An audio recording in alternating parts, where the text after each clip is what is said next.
Moi boa tarde a todas e a todos. Damos comezo á sesión ordinaria do Pleno da Corporación de data 31 de maio de 2021. Señor secretario, ten a palabra.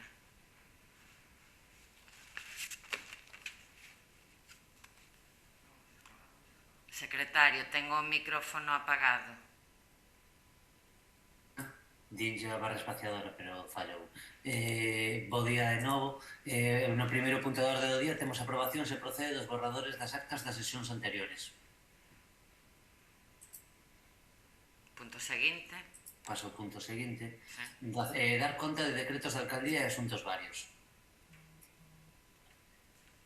E o punto terceiro é o convenio de colaboración entre a Agencia Tributaria e a Federación Española de Municipios e Provincias en materia de suministración de información de carácter tributario e intercambio de información tributaria e colaboración na xestión recadatoria das entidades locais.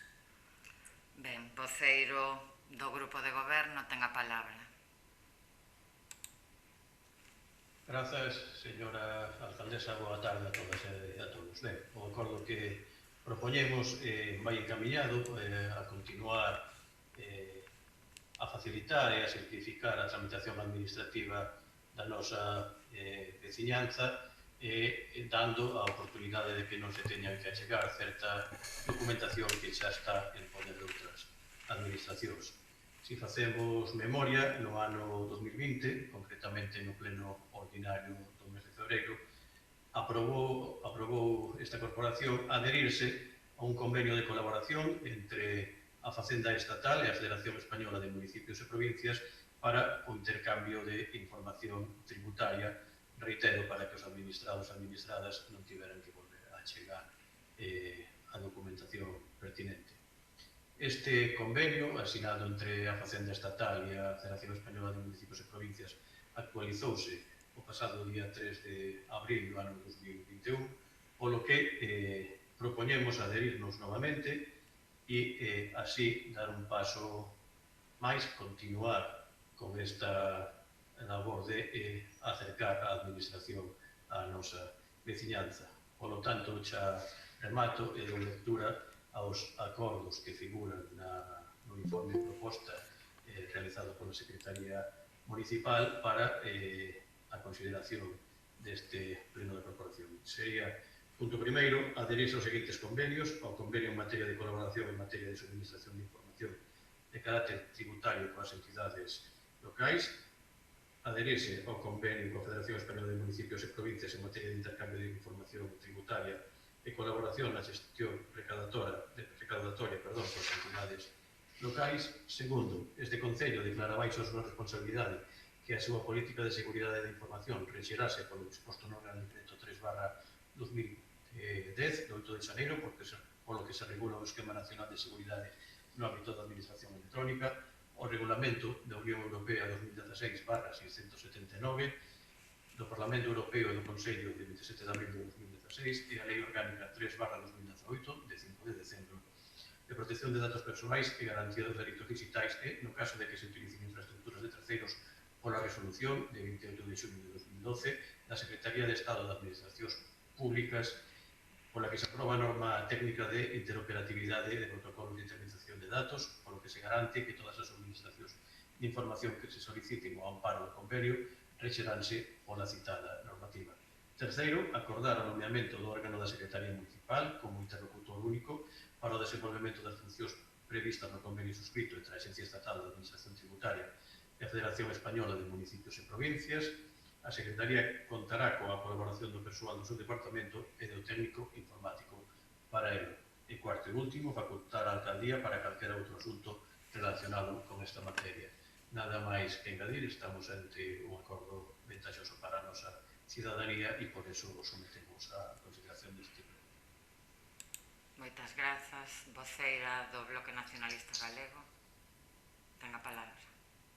Moitas grazas, señora alcaldesa. Moi boa noite a todas as presentes. Ben, a respecto deste convenio, simplemente de maneira moi telegráfica, facilitaremos toda aquela cuestión que teña a ver con mellorar a vida administrativa, os trámites e a burocracia para a veciñanza, por tanto, o sentido do noso voto vai ser a abstención. Nada máis, grazas. Moitas grazas. Voceira popular, ten a palabra. Moitas grazas, señora alcaldesa, e boas tardes a todos e a todas. Pois, evidentemente, todos aqueles acordos e aquelas iniciativas que teñan pois, por obxecto, evidentemente, a agilización e a simplificación dos trámites administrativos para os nosos veciños e veciñas, e tamén pois, a simplificación facilitar de alguma maneira o traballo dos servizos dos funcionarios e funcionarias municipais, pois evidentemente terá todo o apoio do Grupo Municipal do Partido Popular, polo tanto, que nada máis decir que o noso voto será favorable, nada máis que añadir.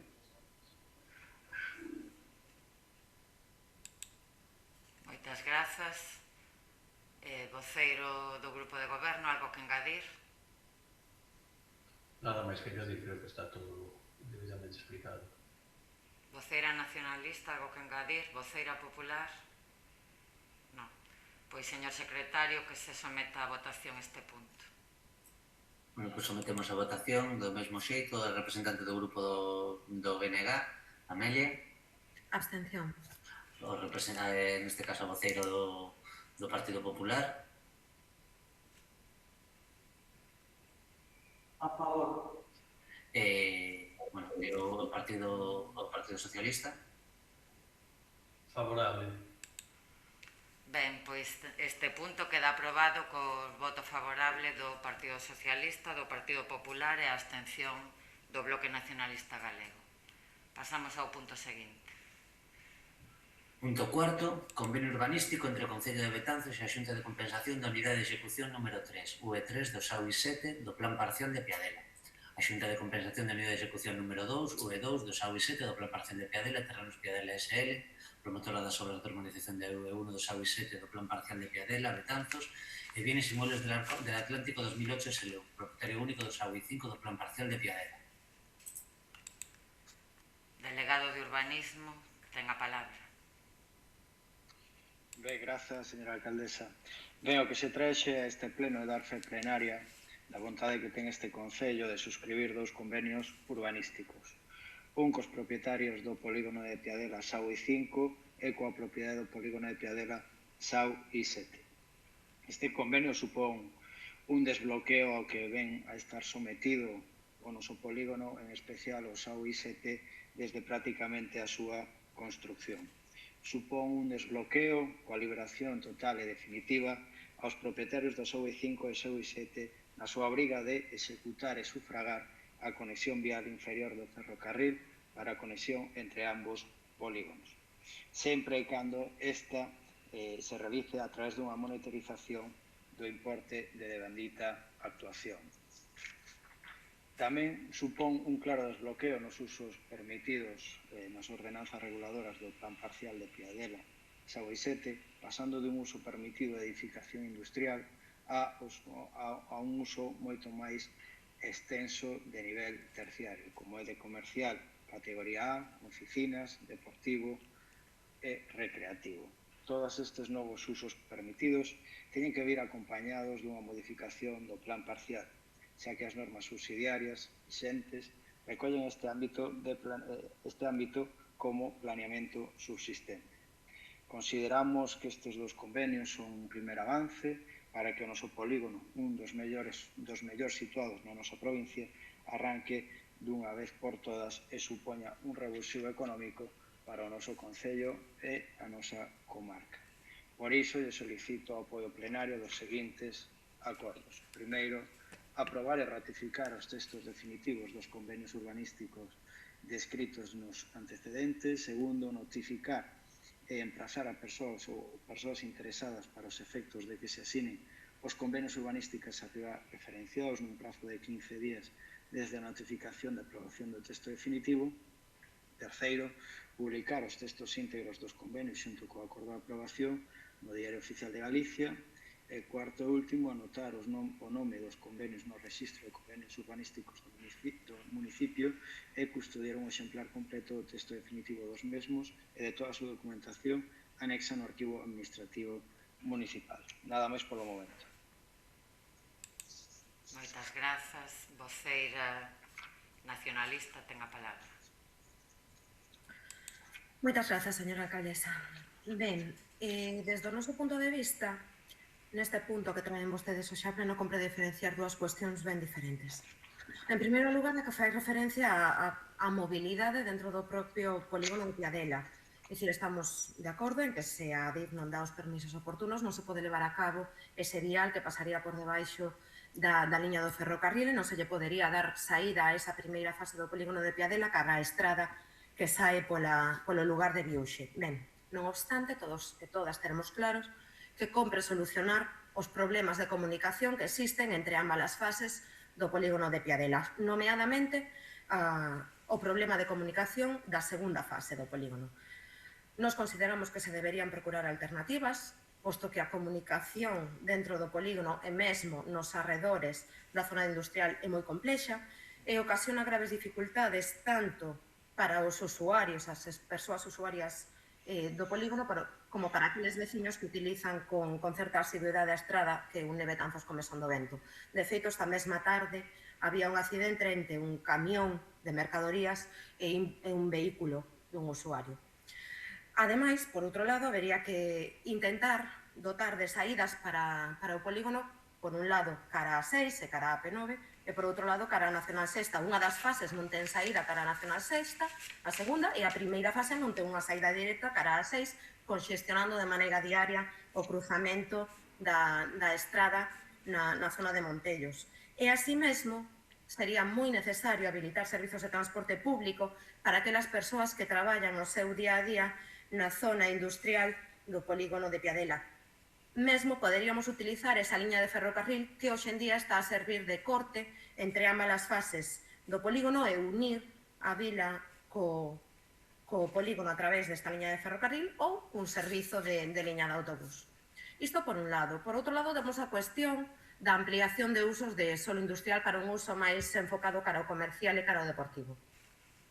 Ben, está claro que no BNG non compartimos este modelo, un modelo que se está a estender por todo o país. Todas coñecemos exemplos de polígonos dos nosos arredores que se están a encher de pistas deportivas, de restaurante de comida para levar no propio vehículo, e isto é un modelo que crea problemas dentro das propias zonas industriais, porque teñen que convivir empresas do sector primario coa clientela deste outro tipo de servizos de áreas comerciais e de áreas deportivas que demandan outros servizos, mas sobre todo crea un problema serio a curto e a medio prazo para o comercio local. En lugar de apostarmos por revitalizar a nosa zona histórica, o centro na nosa vila, axudar o pequeno comercio local tan danado polas diferentes circunstancias que estamos a vivir últimamente, danlle vostedes pulo a esta outra alternativa comercial baseada na instalación de grandes superficies, unha alternativa que para nós significa unha nova agresión cara ao pequeno tecido empresarial que é o prioritario, ou debería ser o prioritario dentro do noso municipio. Por este motivo, porque consideramos que sí é certo que compre poñer fin a esa cuestión xudicial, mais consideramos que se deben solucionar esas outras cuestións que para nós son moi importantes tamén, ímonos a abster neste punto. Moitas grazas e nada máis de momento. Moitas grazas. Voceira popular, ten a palabra. Moitas grazas, señora alcaldesa. Pois o grupo principal do Partido Popular, igual que no anterior punto, evidentemente tendo en conta, pois, non se escucha. Voceira popular, o sonido é bastante deficitario. Non sei se teñen forma de melloralo. Vou intentar berrar un pouco máis, a ver se así se escoita. Agradeceríallo. Pois como estaba dicindo, igualmente que no anterior punto, o grupo municipal do Partido Popular, que tendo en conta o que supón estes dous convenios de carácter urbanístico, como decía o voceiro do Grupo Socialista, unha ampliación de usos que esperemos e agardemos que sexa un motor de creación de emprego para o noso concello. Evidentemente, a mellora das comunicacións das empresas que xa están instauradas no polígono industrial de Viarela, pois o voto vai a ser favorable. Non vai ser David, Moitas grazas. Delegado de Urbanismo, ten a palabra. Non sei se ten algo que engadir. Non teño nada máis que engadir, únicamente indicarlle a voceira do BNG pois que o equipo de goberno e xunto co equipo redactor do Plan Xeral xa ven estudando desde fai tempo algunha nova posibilidade para comunicar pois o polígono de mellor maneira, non como estaba plantexada dun inicio. Creemos que isto é un punto de partida e, como dicía a portavoz do Partido Popular, pois un motor de arranque para xerar novos postos de traballo na nosa localidade e, como non, pois maior benestar para o noso concello. Nada máis. Voceira nacionalista, algo que engadir? Moitas gracias, señora alcaldesa. Sí, un pequeno detalle.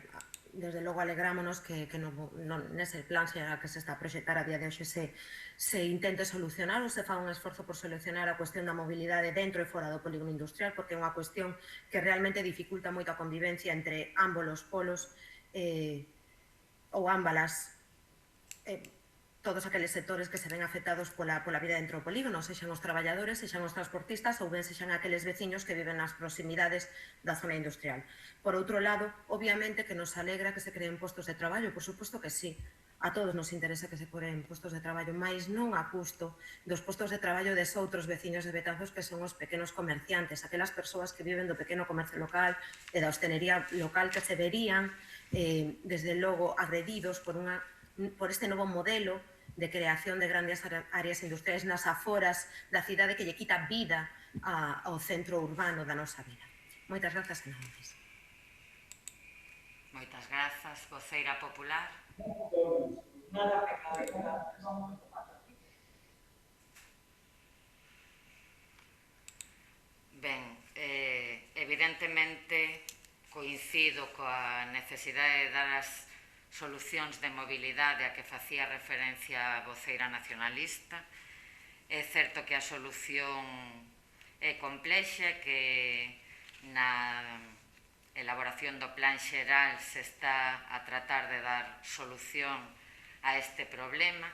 Entendemos que este é un paso e que hai que dar máis pasos para acadar esa solución e, dende logo, a intención non é en ningún caso que tratar de revitalizar o polígono sexa unha confrontación para nada coa tecido empresarial e comercial local da nosa cidade.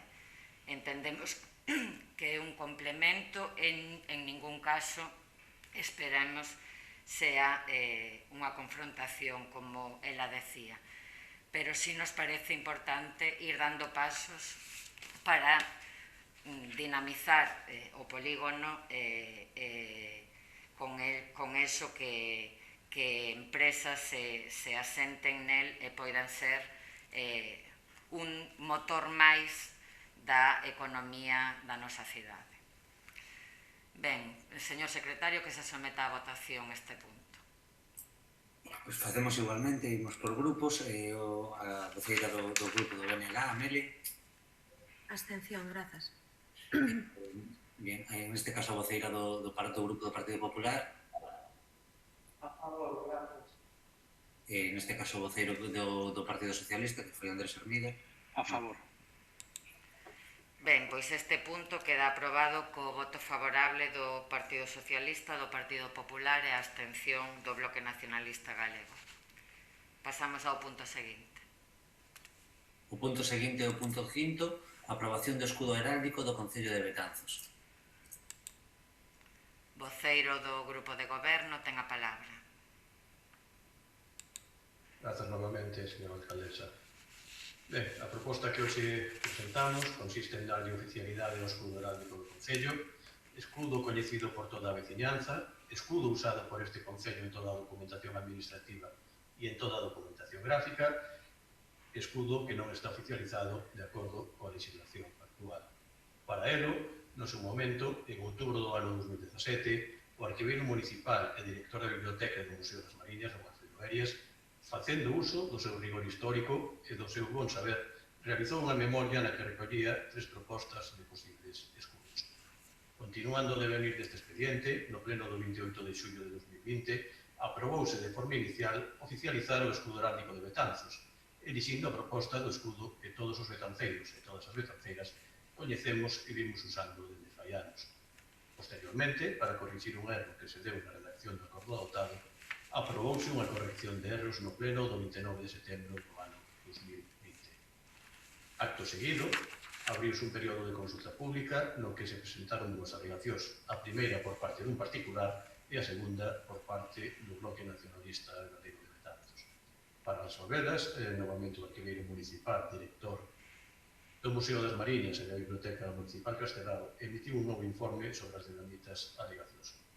Por lo tanto, en base a todo o anterior, tendo en conta de que estamos a falar dunha proposta que recolle o escudo coñecido e usado por toda a nosa veciñanza, propoñemos ao Pleno da Corporación a adopción dos seguintes acordos.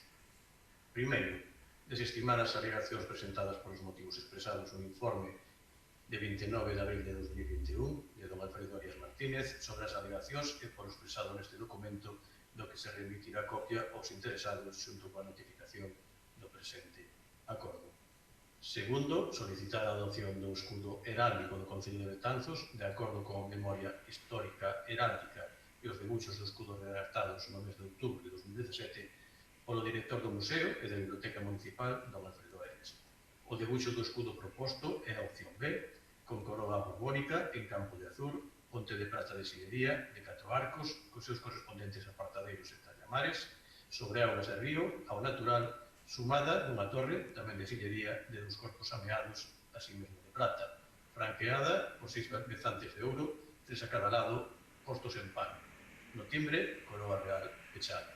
Terceiro, remitir o expediente, xunto coa documentación indicada no artigo 18 do Regulamento de Símbolos das Entidades Locais de Galicia, aprobado por decreto 19 de 2010, de 11 de febreiro, á Consellería competente en materia de réxime local, a fin de que solicite o informe preceptivo e vinculante da Comisión de Heráldica e, que emitido este, elévese ao Consello da Xunta para a aprobación definitiva do expediente. Moitas grazas nesta primeira intervención, señora. Grazas. Voceira nacionalista, ten a palabra. Moitas grazas, señora alcaldesa. Ben, creo que resulta obvio e evidente que no BNG seguimos en contra desta cuestión. Unha das alegacións que se trae hoxe a esta sesión plenaria é a do propio BNG, a outra é a do fillo de don Francisco Vales Villamarín, o señor Ignacio Vales, e basicamente estamos de acordo con esas alegacións en contra do que vostedes nos formulan.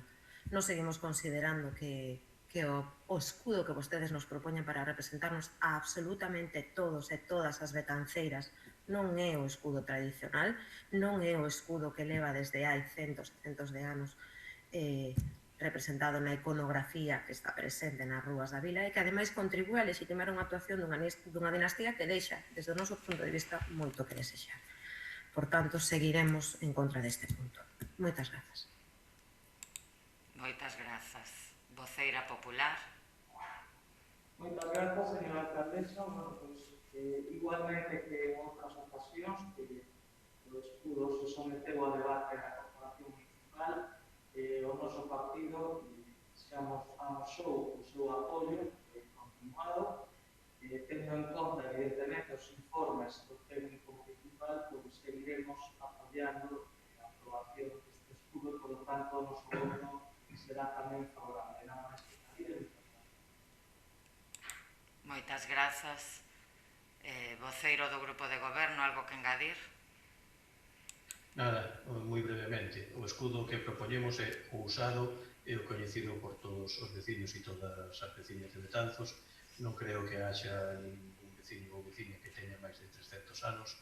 Por lo tanto, é o escudo que todos e todas coñecemos, o escudo que de forma habitual se ve usando. Por lo tanto, o que se propón é dar oficialidade a ese escudo, que máis INRI ten a rigorosidade histórica que cita o señor Don Alfredo Arias no seu informe, como tamén a ten as outras dúas propostas. Con isto non quero deslegitimar as outras dúas. Eliximos esta por tratarse, reitero, do escudo usado e coñecido por todos, non por ser un escudo que ven coroado pola coroa da dinastía borbónica, como dicía a voceira nacionalista, como se fose a coroa da dinastía da Casa dos Trastámara ou dos Reyes Godos ou Visigodos, danos exactamente igual. A coroa que ten o escudo é a que figura nesta proposta, que é a usada e a coñecida por todos e todas.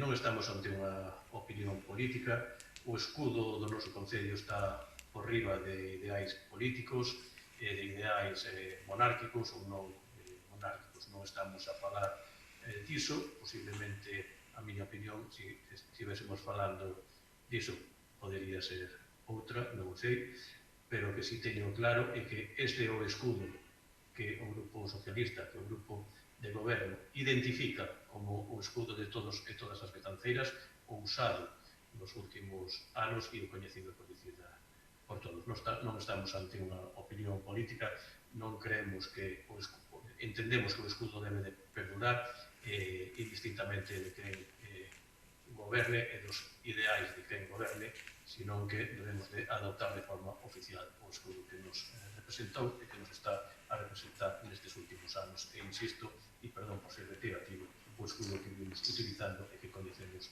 dende fai máis de 300 anos, concretamente os últimos. Moitas gracias e non vou incidir máis. Grazas, voceira nacionalista. Moitas grazas, señora alcaldesa. Ben, unha das frases que máis se utiliza con recorrencia para defender certas posturas é a de toda a vida foi así.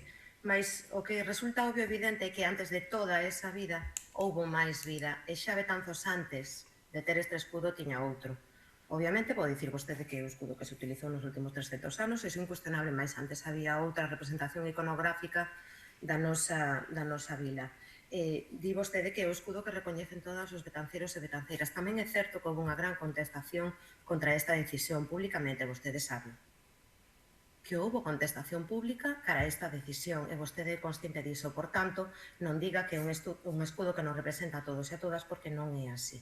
Porque houve certo movimento para que non se adoptara esta iconografía. E, ademais, a respecto de que se escolla a coroa borbónica, porque é a que aparece, o señor Ignacio Vales na súa alegación menciona que sí, é certo que aparece unha coroa real, mas que ao principio non era unha coroa borbónica, senón que era unha coroa real de maneira máis ambigua ou máis ampla, no sentido do termo, se vostede que o que é incuestionable que vostedes escollen a borbónica, se máis, é dicir, non unha coroa real calquera, a coroa que representa a dinastía dos Borbóns. E iso non é unha cuestión baladí, obviamente é unha decisión política. E iso tamén é incuestionable, señor Fernández. O seja que seguimos e seguiremos en contra porque sentimos que representamos a boa parte dos betanceiros e das betanceiras neste sentido. De verdade que sí. E afirmo coa boca ben grande. Non teño máis que engadir e moitas grazas. Moitas grazas, voceira popular. Nada que engadir, grazas. Moitas grazas. Reitero, antes de pasar a votación deste punto, que o que se fai é oficializar o escudo do Concello coñecido por todas e todas, que non estaba oficializado, aínda que pareza increíble, pero non era así. Non é unha cuestión a debatir entre monarquía e república, non é unha cuestión a debatir entre Casa Borbónica ou outra, senón é oficializar o escudo que leva representando o Concello pois moitísimos anos, os últimos séculos, nos guste máis ou menos. Señor secretario, que se someta a votación. Pois nomeadamente a representante voceira do grupo do BNG. En contra, grazas. A representante do Partido Popular. A favor, grazas. Polo Partido Socialista. A favor, señor secretario. Ben, pois este punto queda aprobado co voto favorable do Partido Socialista, do Partido Popular e o voto en contra do Bloque Nacionalista Galego. Punto seguinte. O punto seguinte é o punto número 6, moción do BNG sobre os macroparques eólicos na comarca das Mariñas. Voceira do Bloque Nacionalista Galego ten a palabra. Moitas grazas, señora alcaldesa. Vou intentar ser sintética. Ben, como ben saben todos e todas as presentes, Galiza hoxe en día está sofrindo un auténtico boom eólico sen precedentes. Tanto o Estado como os gobernos da Xunta están a aproveitar a necesidade de desenvolver unha transición enerxética que abandone as enerxías fósiles para repetir a historia, é dicir, utilizar o noso territorio para producir enerxías en capacidade de decidir e sen repercusión económica sobre o noso propio territorio. Esta expansión está a desenvolverse sen unha adecuada planificación nin control, baixo a cortada de ser unha enerxía verde, estamos a asistir a un lavado de cara dirixido polo propio oligopolio. Este desenvolvemento, que podería parecer positivo, está a dar de forma abrupta, sen consenso coa sociedade dos lugares afectados e en moitos casos a través dunha fraudulenta fragmentación dos proxectos en proxectos máis pequenos para así ocultar o seu verdadeiro impacto. Ainda que en Galiza nunca antes xerou tanta enerxía eólica como neste momento, seguimos exportando enerxía eléctrica para outros territorios e non obtemos ningún retorno xusto que compense o impacto social e ambiental de estar a producir esta enerxía dentro dos nosos límites territoriais. É necesario, por tanto, un cambio de modelo que defenda a participación pública no sector.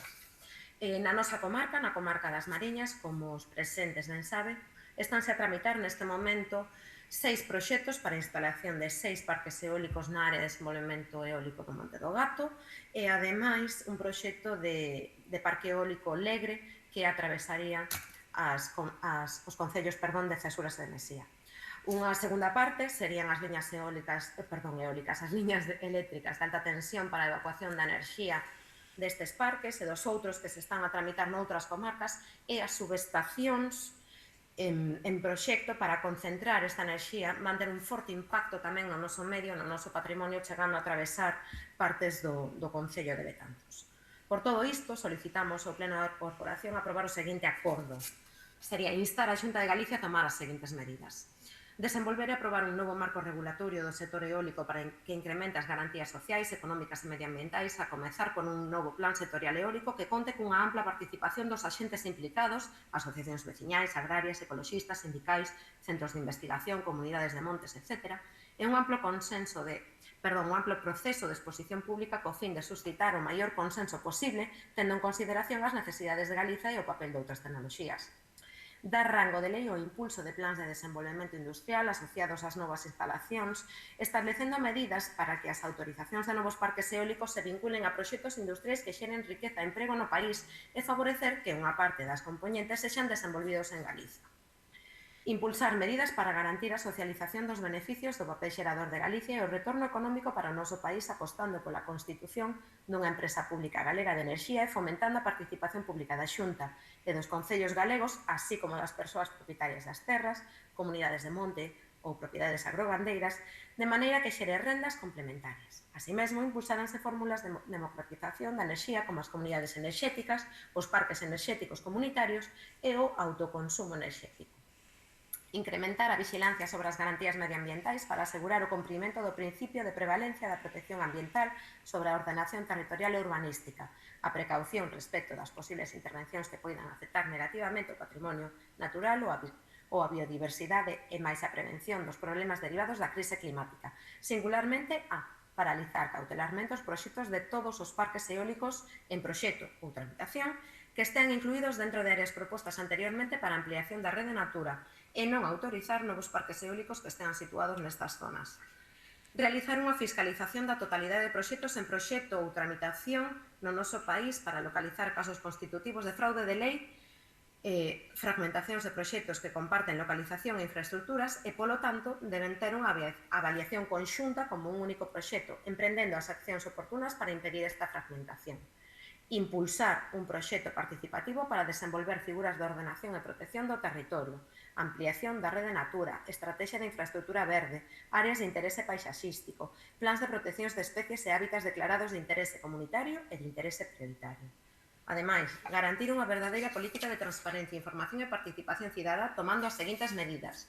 A. Mellorar a información dispoñível a través do Rexistro Eólico Galego, modernizando e incorporando acceso áxil a toda a información relacionada, proxectos, prazos, resolucións do DOBA, mecanismos de consulta, identificación dos axentes promotores, características da instalación, etc., de maneira clara e intuitiva. B. Promover unha oficina específica con servizos presenciais e telemáticos ao abeiro do INEGA para o asesoramento técnico, administrativo ou de mediación necesario para a cidadanía, asociacións de veciños, comunidades de montes e outros colectivos afectados pola expansión industrial eólica. E C. Poñer en marcha as demandas do Observatorio Eólico Galego respecto das recomendacións de transparencia, participación pública e difusión de modelos de contrato para particulares e comunidades de montes e mecanismos de negociación. Moitas gracias pola súa atención. Moitas grazas. Voceira popular ten a palabra.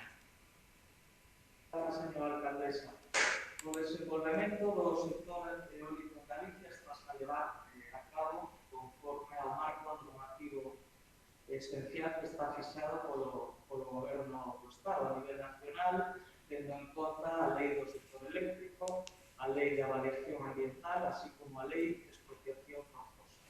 Nos pensamos que a obriga de calquera administración pública é tramitar os proxectos eólicos que se lle presenten de conformidade coa legalidade vixente, que no caso de Galicia son as mesmas que no conxunto do territorio nacional.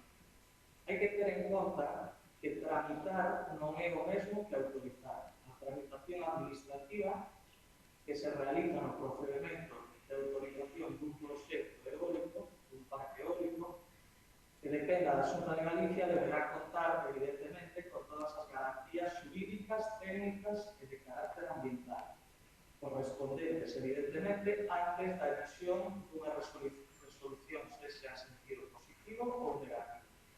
Recordar tamén que todos os proxectos se someten a unha adecuada avaliación das súas repercusións no lugar, de acordo, como decía anteriormente, coa normativa vigente, onde se analizarán todos e cada un dos posibles impactos sobre o medio para poder determinar a súa compatibilidade ou non. A normativa actual ofrece total transparencia á cidadanía. Todos os proxectos se ponen a exposición pública, toda a documentación dos parques que se tramitan, co obxecto de que calquera poda presentar as alegacións que estimen.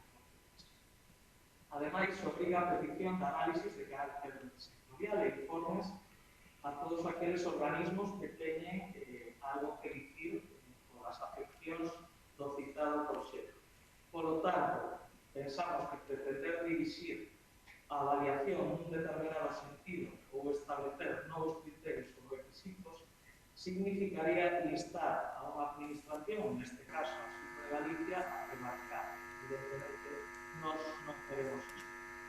Tamén me gustaría aclarar que quedan excluídos da implantación de novos aerogeneradores aqueles espacios naturales declarados como zonas de especial protección dos valores naturais que conforman a Rede Natura 2000. Tamén decir que coa Lei de Reactivación Económica non se poderán desenvolver parques eólicos fora das áreas incluídas no Plan Sectorial Eólico de Galicia. As renovables, en concreto o sector eólico, suponen unha oportunidade para crear emprego e riqueza en Galicia e tamén para cumprir os objetivos de descarbonización. É preciso buscar un equilibrio que compatibilice a produción da enerxía eólica coa protección e a sustentabilidade do medio ambiente para poder seguir contando, unha Galicia verde. Tampouco me gustaría esquecer decir que a principal ameaza da biodiversidade é o cambio climático. E, por último, me gustaría dar uns datos que, por exemplo, no pasado 2019, a contribución da industria eólica ao Produto Interior Bruto da nosa comunidade autónoma foi do 0,9%, o que significa que preto de 582 millóns de euros se ingresaron na nosa comunidade gracias a que xerou a industria eólica. Máis de 7.000 postos de traballo na nosa comunidade, 11 millóns de euros abonados aos propietarios que teñen alquiladas as súas fincas. E a produción eólica da nosa comunidade significa o 50% da demanda eléctrica de Galicia. Por tanto, eu penso que deben de deixar de criminalizar a un sector que dá emprego a 7.000 vecinos e vecinas da nosa comunidade autónoma, que é estratégico para cumprir o compromiso da transición ecolóxica e cos obxectivos de neutralidade climática asumidos pola comunidade autónoma de Galicia. Sobre todo, tamén habería que respetar o traballo serio e riguroso que están a facer os empregados da Administración Pública de Galicia. Por todo o exposto, o voto do Partido Popular vai a ser en contra. Nada máis que engadir. Moitas grazas. Voceiro socialista, ten a palabra. Moitas grazas, señora alcaldesa. Ben, Galicia tivo un forte desenvolvemento eólico dende o ano 1997 ata o ano 2008, grazas á existencia de recurso eólico no noso territorio e un marco regulador que favoreceu a implantación de parques eólicos unido á forte aposta do goberno do Partido Socialista no Estado por as enerxías renovables.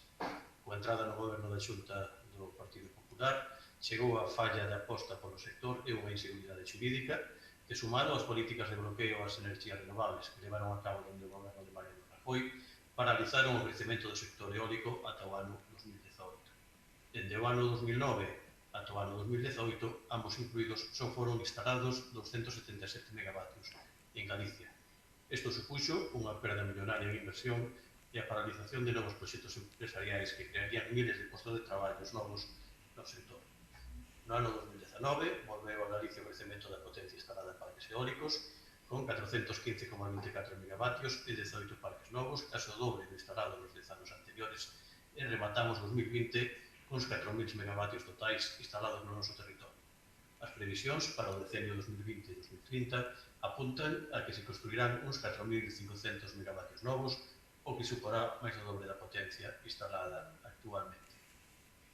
O éxito da instalación desa nova potencia eólica foi resultado dun marco regulatorio moi determinado, sobre todo na declaración de utilidade pública para os proxectos e a afectación dos terrenos, que foi determinante nos distintos procesos de expropiación. Este marco regulatorio tivo aspectos positivos, pois incrementou a capacidade instalada e axudou a loitar contra o cambio climático, pero introduciu desigualdades na negociación e unha falla de transparencia cara aos propietarios, comunidades rurais e concellos. A regularización da Xunta de Galicia contemplaba que os beneficios de eólica debían de ser repartidos a través de plans industriais ou dun plan de fomento de enerxía solar, pero moitos dos operadores carecían de plan industrial e outros non realizaron as achegas para ese fomento da enerxía solar. A Xunta de Galicia contemplou certos beneficios comunitarios de maneira indirecta, pero finalmente non exerceu a súa función fiscalizadora ante os incumprimentos das empresas. De igual maneira, tamén houve laxitude no relativo ao impacto ambiental, pois o 50% desa potencia instalada situouse en zonas da rede Natura. En moitos lugares de España, o éxito no crecemento da instalación de parques eólicos foi consecuencia da falla de posición social, derivada dunha alta participación comunitaria e individual, pero en Galicia conseguiuse levar a cabo sen dita participación, causando co tempo conflitos sociais e medioambientais que comenzan a aflorar por todo o noso territorio. O vemos aquí ao lado nos parques que acaba de citar a voceira nacionalista. O sector eólico en Galicia non só os parques eólicos, senón tamén a industria asociada, representa unha contribución total ao Produto Interior Galego de 581,4 millóns de euros en 2019, o que equivale ao 0,9 do Produto Interior Galego dese ano e o número de postos de traballo asociados de maneira directa e indirecta ao sector eólico en 2019 é de 7.022 traballadores e traballadoras. Nestes momentos, no que o sector está a experimentar un relanzamento, para o Partido Socialista é importante democratizar o modelo eólico, debatendo e acordando un novo plan sectorial eólico de Galicia, corrixindo as eivas e deficiencias do sistema actual, continuando coa aposta polas enerxías renovables, corrixindo as diversas problemáticas que están a pagar os concellos, as comunidades rurais e propietarios, así como pola defensa do noso patrimonio natural e cultural e os nosos sectores productivos. Equilibrando a negociación entre as empresas instaladoras e os propietarios nun proceso transparente e sexa unha ferramenta máis para loitar contra o despoboamento do noso lugar. O O marco regulador concede ao promotor a posibilidade de camiñar con demasiada facilidade cara á expropiación, coa solicitude de declaración de utilidade pública, incidindo negativamente sobre os propietarios na negociación sobre as rendas que lles pagan os promotores. A Administración Autonómica non fomenta mecanismos de transparencia e información cara aos propietarios, comunidades locais e concellos. As autorizacións de explotación eólica carecen de data de caducidade. A veciñanza, comunidades e concellos non reciben a compensación excitada pola instalación dos parques no seu territorio. A protección ambiental do territorio é deficiente, coa implantación de repotenciación dos parques en lugares próximos ás vivendas e zonas de expansión da rede natura e humedais que deberán estar máis protegidas. Nesta situación, compre traballar entre todos para a elaboración dun novo modelo eólico integral coa participación de todos os sectores implicados, polo que imos apoiar a moción presentada polo Grupo Nacionalista.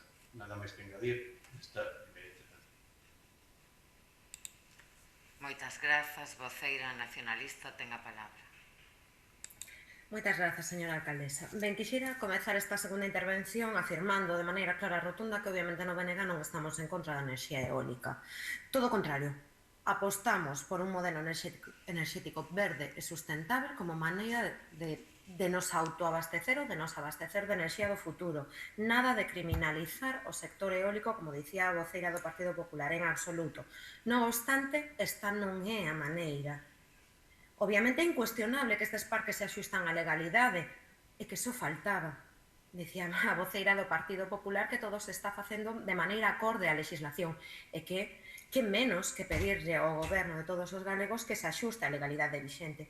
Mais o certo é que se están a promover unha serie de parques que ocasionan problemas de convivencia coa veciñanza. E a proba clara é que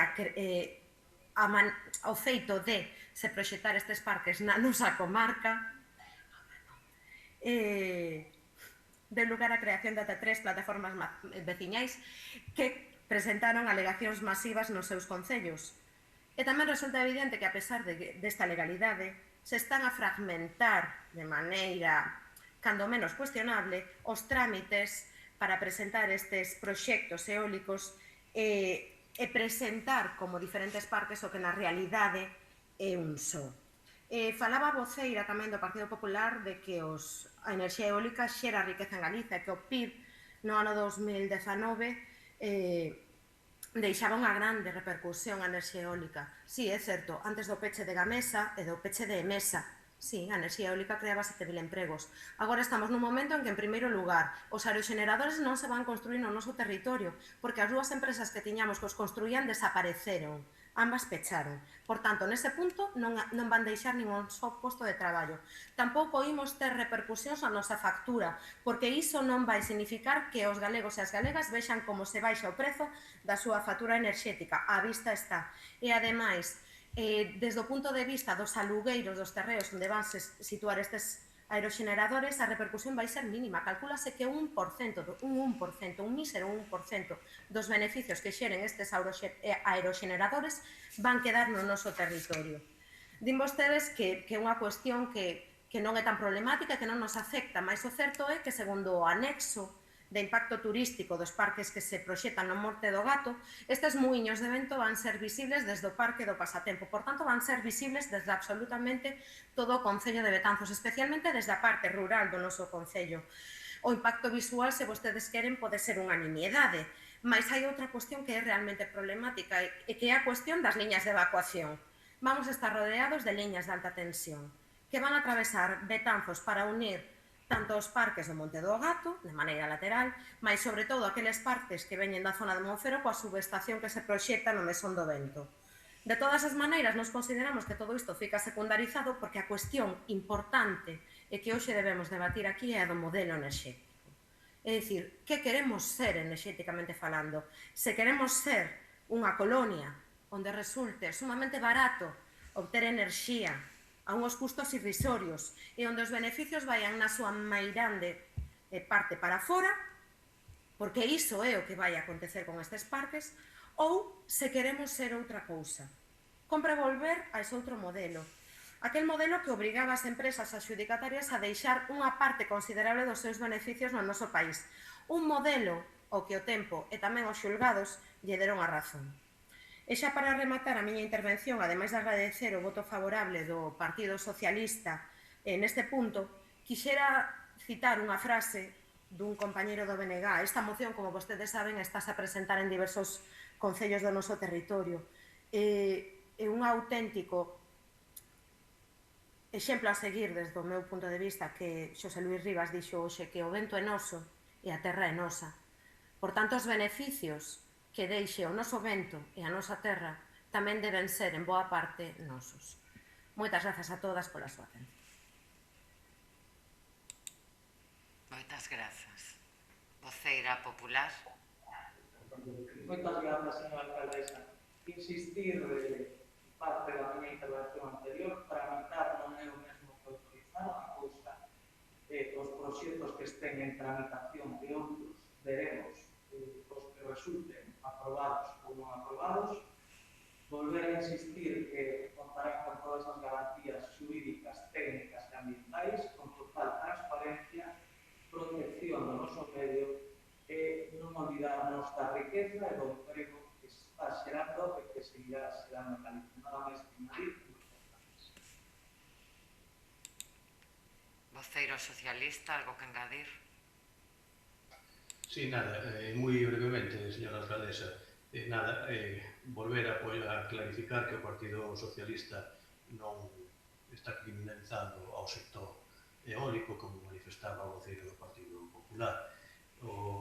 Estamos totalmente de acordo na defensa do medio ambiente, entendemos que é unha enerxía limpa e que é unha enerxía que pode, desde un punto de vista económico, crear riqueza no noso territorio.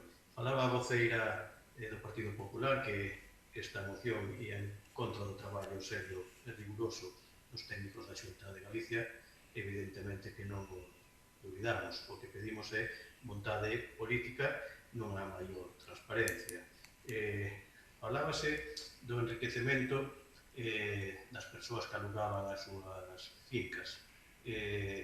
Vou poñer dous exemplos moi claros. Aquí en Galicia non está tasado para nada ese precio a percibir, ben pola instalación dun aerogenerador, ben pola servidumbre de paso por un monte, por unha línea soterrada ou unha línea aérea para dar cobertura a ese muiño ou o uso do paso aéreo ou a instalación dunha torreta para a evacuación. Non está tasado. Pola contra, a mesma legislación estatal, vemos como na Comunidade Autónoma de Asturias está tasado que neses montes de Mancomún o 3% do beneficio da produción de enerxía revirta nos propietarios. Aquí en Galicia eso non se dá. É o que pedimos, que se cree riqueza, parafraseando a señora Sánchez Pérez, se o vento e a terra nosa, que queden os beneficios aquí. Por lo menos que quede tasado. E o segundo exemplo sobre a transparencia e sobre este precio non tasado, un exemplo que lle pasou a unha persoa familiar que ten unha propiedade nun concello da comarca na que hai planificado a instalación dun parque eólico que ainda non está nin tramitado e que un día pola tarde na súa vivenda chegoulle un representante de unha entidade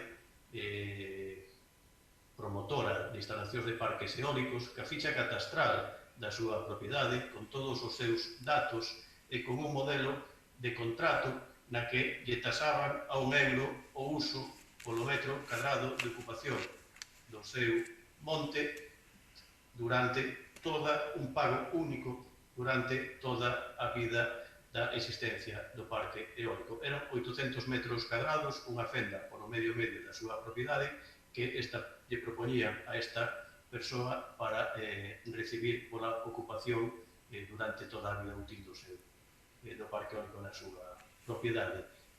Cando se consultou na Consellería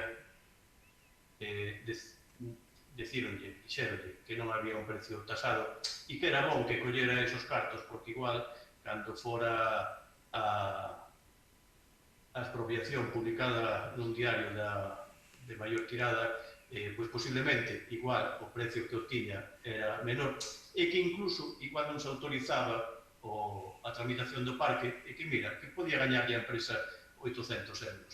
Si iso é transparencia, que veña Deus a verlo. Por lo tanto, nós, novamente, o Grupo Socialista, independentemente de quen goberne nas administracións que teñen que tramitar estes permisos, estamos na parte dos nosos veciños e das nosas veciñas. Danos igual que goberne, sexa o Partido Socialista ou o Partido Popular. Nós, ao contrario do que fan outros grupos políticos, defendemos aos nosos veciños e as nosas veciñas. Por lo tanto, imos a votar favorablemente a moción presentada pola señora Sánchez Pérez en aras dunha maior transparencia na tramitación destes parques eólicos, que isto sí que está a causar controversia e prexudicios á nosa veciñanza, á nosa comarca.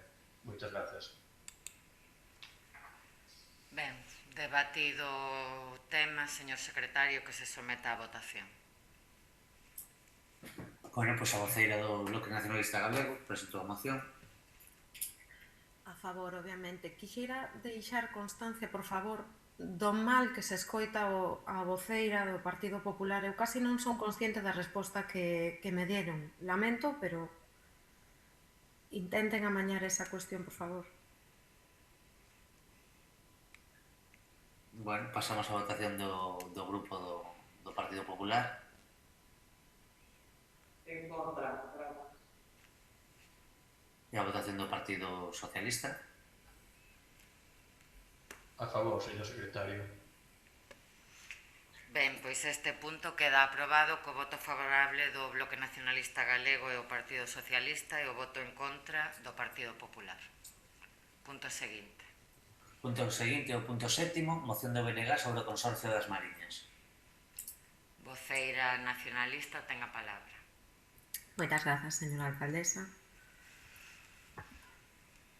Ben, o actual modelo de xestión consorciado dos servizos de recollida de lixo e servizos sociais especializados que ven prestando o Consorcio das Mariñas nos últimos 20 anos corren serio perigo de desaparición. O abandono efectivo por parte do Concello de Arteixo hai xa uns anos, o anunciado estes días polo Concello de Culleredo e Cambre e os amacos máis ou menos explícitos de outros concellos comprometen moi seriamente a continuidade de prestación de servizos básicos para a poboación co modelo que se veu desenvolvendo nas últimas 2 décadas. Diante desta nova división entre os concellos que integran o Consorcio das Mariñas, é necesario explicar as consecuencias, os incrementos que previsiblemente poidan producirse nas taxas que se viñan cobrando, así como os motivos desta disgregación e que modelo alternativo se vai ofrecer á veciñanza. O BNG sempre apostou polo establecemento de servizos mancomunados como a mellor maneira de garantir unha prestación de calidade e uns mellores prezos por estes servizos esenciais para a veciñanza.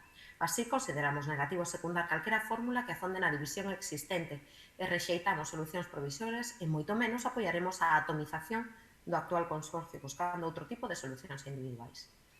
A creación dunha mancomunidade de servizos en que se integren os concellos que libremente así o decidan permitiría facer unha maior e mellor xestión dos servizos públicos, abarataría custos e serviría para superar os personalismos e localismos que neste momento están a disgregar o Consorcio das Mariñas. Desde o BNG entendemos, ademais, que esta fórmula non é excluinte coa posibilidade de que Betanzos poña en común servizos cos concellos da súa comarca natural, como BNG ven defendendo desde hai anos. En ningún modo secundaremos aventuras excluintes que afonden nesta división incomprendible para a nosa veciñanza e apelamos aos ideais que a comezos do século guiaron coa participación nacionalista a constitución do actual consorcio. Servir con objetividade os intereses públicos conforme aos principios de eficacia e servizo aos cidadáns, como así aparece recollido nos estatutos do consorcio.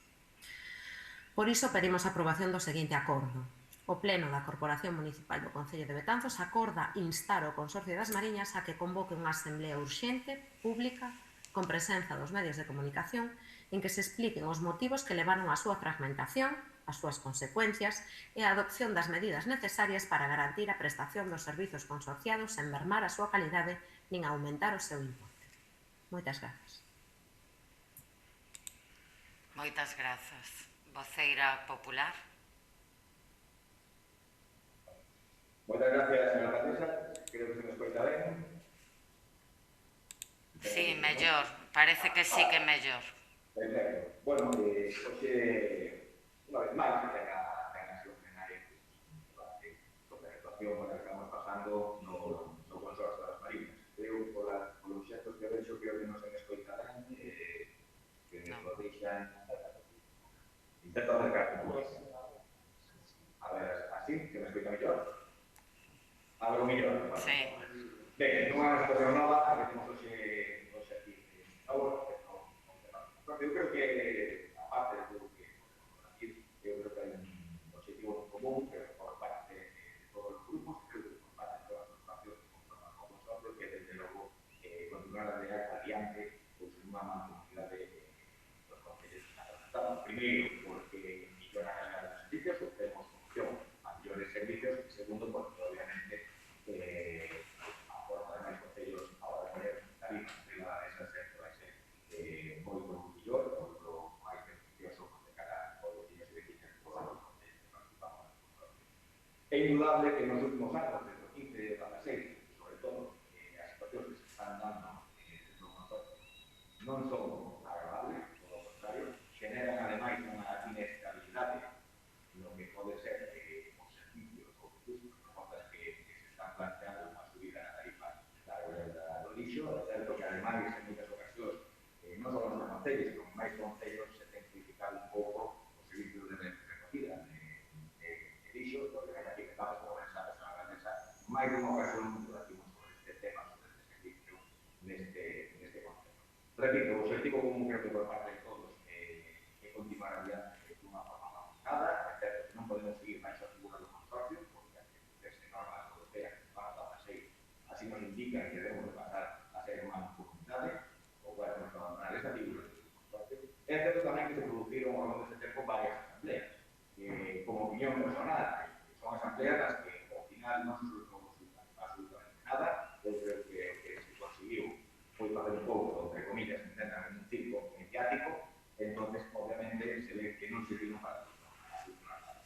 Non temos en conta, desde logo, que haxa asambleas de forma objetiva, para nada. Todo que sea transparencia e máxima información, desde logo vamos a estar sempre aí, apoiando, como así o fixemos en máis ocasións. Ahora ben, o que non entendemos é que se quere facer de novo para un circo mediático, ao final convertirse nunha loita de por saber quen ten máis razón, quen ten máis forza, e así levar os caemos. Eu creo que ten que ser unha línea de consenso, como hasta fai anos era o consorcio das Villas, sen ningún tipo de forma política, así se representaba, e buscar realmente as solucións necesarias para unha boa mancomunidade, evidentemente, unha boa xestión dos servicios que dependen do consorcio. Creemos, ademais, que a información non só acerca unha asamblea sea extraordinaria ou ordinaria, sino que a información debe de vir tamén por parte de cada goberno municipal dos concellos que representan a nosotros, independentemente deste tipo de asambleas.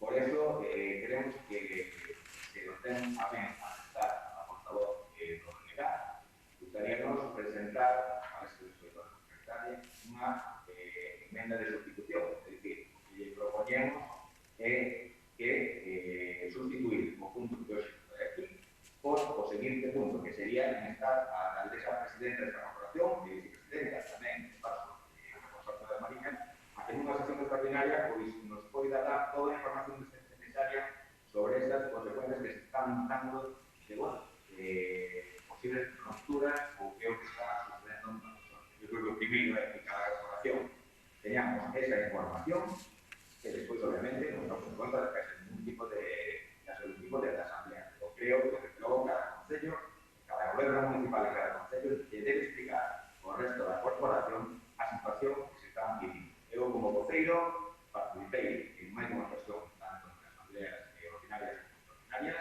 Repito, nunca se chegou a ninguna solución, me pareceu a novas tipos mediáticos, que creo que salimos peor do que entrábamos nesas asambleas, pero sí quero decir que, por exemplo, no anterior mandato, o anterior regidor, sí que nos convocamos por diferentes grupos, non só para explicar todas as cuestións de relevancia dentro do concello, sino tamén, moitas veces, para facer un seguimiento do que estaba sucedendo con o consorcio. Creemos que é así como debe de ser, independentemente de que se paga ou non se paga a asamblea. Por eso, ese punto de emenda de institución que estamos presentando sería pues, que a alcaldesa presidenta desta corporación, como a sesión extraordinaria, en el mes de xunio, evidentemente, a poder ser pues, nos informe de todo o que está sucedendo no consorcio. De momento, nada máis, Moitas grazas. Voceiro socialista ten a palabra. Moitas grazas, señora alcaldesa. Ben, este grupo de goberno defendeu e seguirá a defender a idoneidade de xestionar os nosos residuos sólidos urbanos de forma conxunta. Se facemos memoria histórica, foi un goberno socialista en Betanzos un dos actores principais na fundación do Consorcio das Mariñas alá polo ano 1999. Tal e como é coñecido por todas e por todos, debido a un cambio legislativo, a figura do consorcio debe de desaparecer para dar paso a unha mancomunidade de concellos e tanto en canto non se formaliza este cambio, o consorcio queda adscrito ao Concello de Maior Poboación, é dicir, ao Concello de Oleiros. Esta adscripción é certo que creou certas tiranteces entre o Concello de Oleiros e a presidencia do consorcio, pero a transformación seguiu avanzando e así, o pasado día 20 de outubro do ano 2020, no Paraninfo da Universidade da Coruña, celebrouse unha asamblea de concelleiros e concelleiras para aprobar de forma inicial os estatutos de Mancomunidade das Mariñas. Xuntanza que tivo como resultado que 83 dos 117 asistentes votaron a favor, 7 abstivéronse e 27 votaron en contra. A maiores desta votación é certo o que acaba de manifestar o voceiro popular sobre a posta en escena do alcalde de Oleiros que considerou que debía de entrar ao salón do pleno do consorcio de último, baixando as escaleiras de forma lenta para que todos e todas víramos que chegaba unha autoridade para montar revuelo mediático. Nós queremos fuxir de todo iso, non queremos facer desto, o Partido Socialista non quere facer desto un circo mediático, o que quere facer é solucionar os problemas da nosa veciñanza e dar o mellor servicio posible.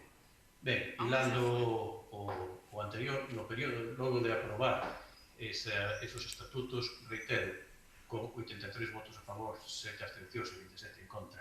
No período de alegacións aos ditos estatutos, 9 interesados presentaron alegacións e o secretario do consorcio emitiu un informe indicando cales das alegacións se deben ou se poden admitir e cales se deben desestimar. Por lo tanto, o procedimento está a seguir o seu curso legal.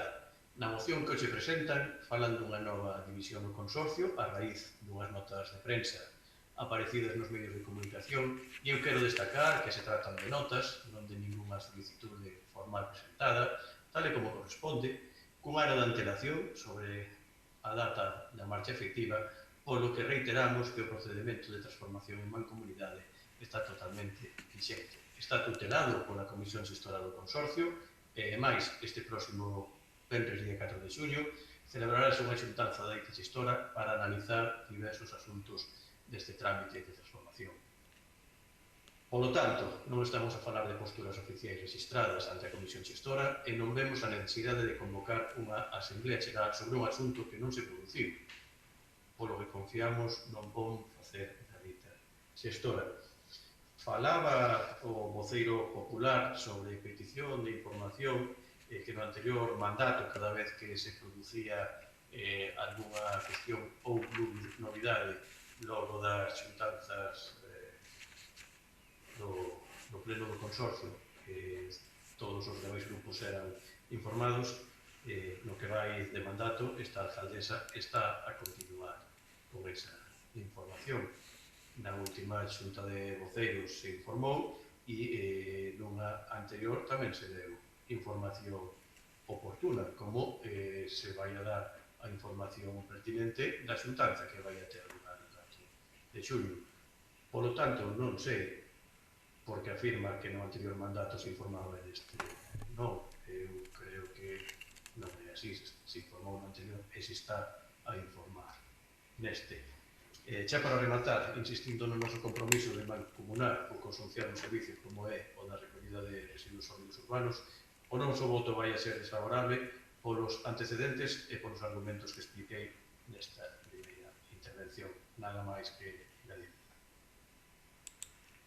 Voceira nacionalista. Moitas grazas, señora alcaldesa.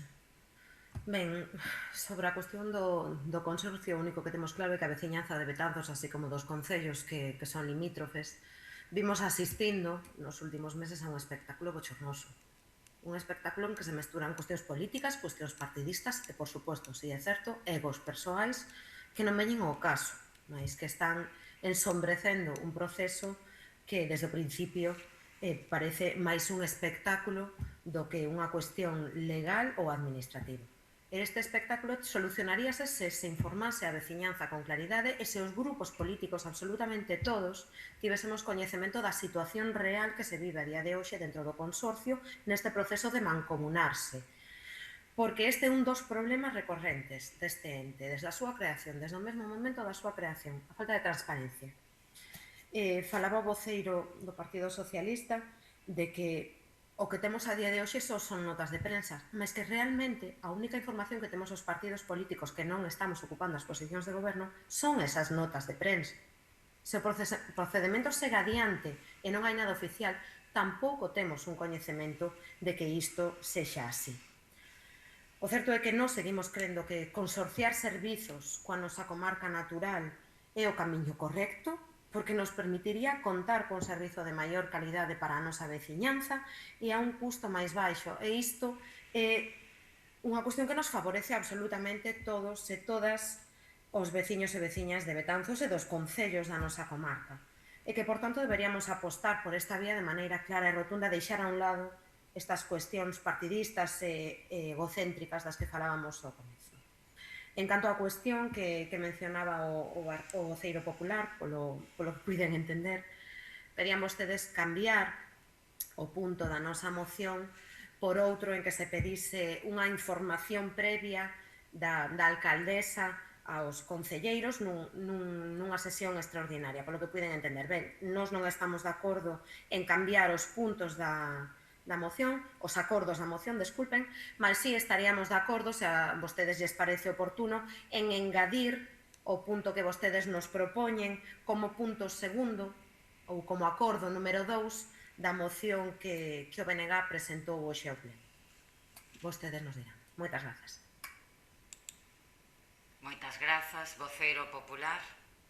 Grazas, señora alcaldesa. Non sei se ahora se escoita algo mellor. Bastante mellor. Creo que sí, vale. Sí.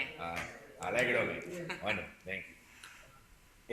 Bueno, vamos a ver, partindo obviamente da base que creo que aí estábamos todos de acordo, todos os grupos, que ese objetivo de estar consorciados como concellos para ter uns mellores servicios e obviamente que se vea repercutido de forma beneficiosa sobre a cidadanía. Eso creo que estamos todos de acordo, que xa non é unha cuestión menor, que decir, xa é algo importante, porque ese é o objetivo. Pero sí que é certo pois, que últimamente, quizás nos últimos anos, a situación que se estaba dando desde o consorcio, sobre todo de cara á visión pública, pois era un tanto lamentable, non? E moitas veces son cuestións que afectan a estabilidade do consorcio, non? Obviamente, repito, non temos ningún problema en que se solicite unha asamblea xeral. O punto de vista que daba este grupo era o sucedido, pois precisamente, facía mención o portavoz socialista nesa última asamblea. Entonces, claro, o que non nos parece de recibo é utilizar ao final este tipo de asambleas, este tipo de órganos para facer algo mediático, simplemente pues, dar forza ou para ir ao final obstruir un pouco o que se está levando a cabo.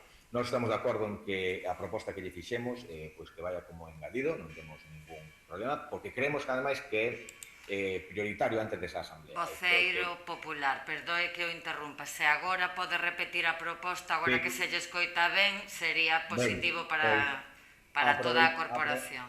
Aproveitamos, repetimos a proposta que nun principio era unha emenda de sustitución, pero bueno, dada a proposta ahora da portavoz nacionalista, aceptamos que sea engadido, que é o seguinte: era instar a alcaldesa presidenta desta corporación, ademais de vicepresidenta do Consorcio das Mariñas, pois nunha sesión extraordinaria dar toda a información que teñan na súa man como membro do Consorcio das Mariñas ao resto da corporación para ver realmente que é o que está sucedendo ahora mismo. E como decía tamén a portavoz nacionalista, nos estamos enterando moitas veces por notas de prensa, non? Notas de prensa que a veces son preocupantes, inda que o millor non sean certas, non o sabemos se é certo ou se non é certo, pero bueno, sí que é certo que xeran pois unha serie de dudas, sobre todo de cara á cidadanía.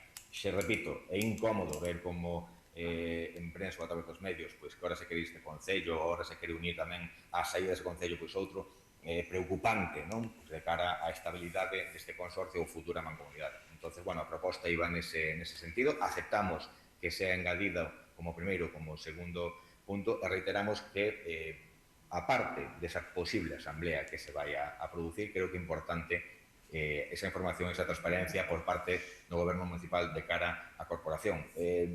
Reiterar, dicía na primeira intervención que no mandato pasado sí que se veu máis información. Eu digo como testigo naquele momento, é dicir, ante o regidor, igual que non están hoxe presentes os outros portavozos dos grupos, pero sí co tema do consorcio en concreto, sí se nos convocou moitas veces o seu despacho de alcaldía, o anterior regidor, para explicar que se iba a facer en certas asambleas ou en certas reunións que se tiñan. A eso me refería.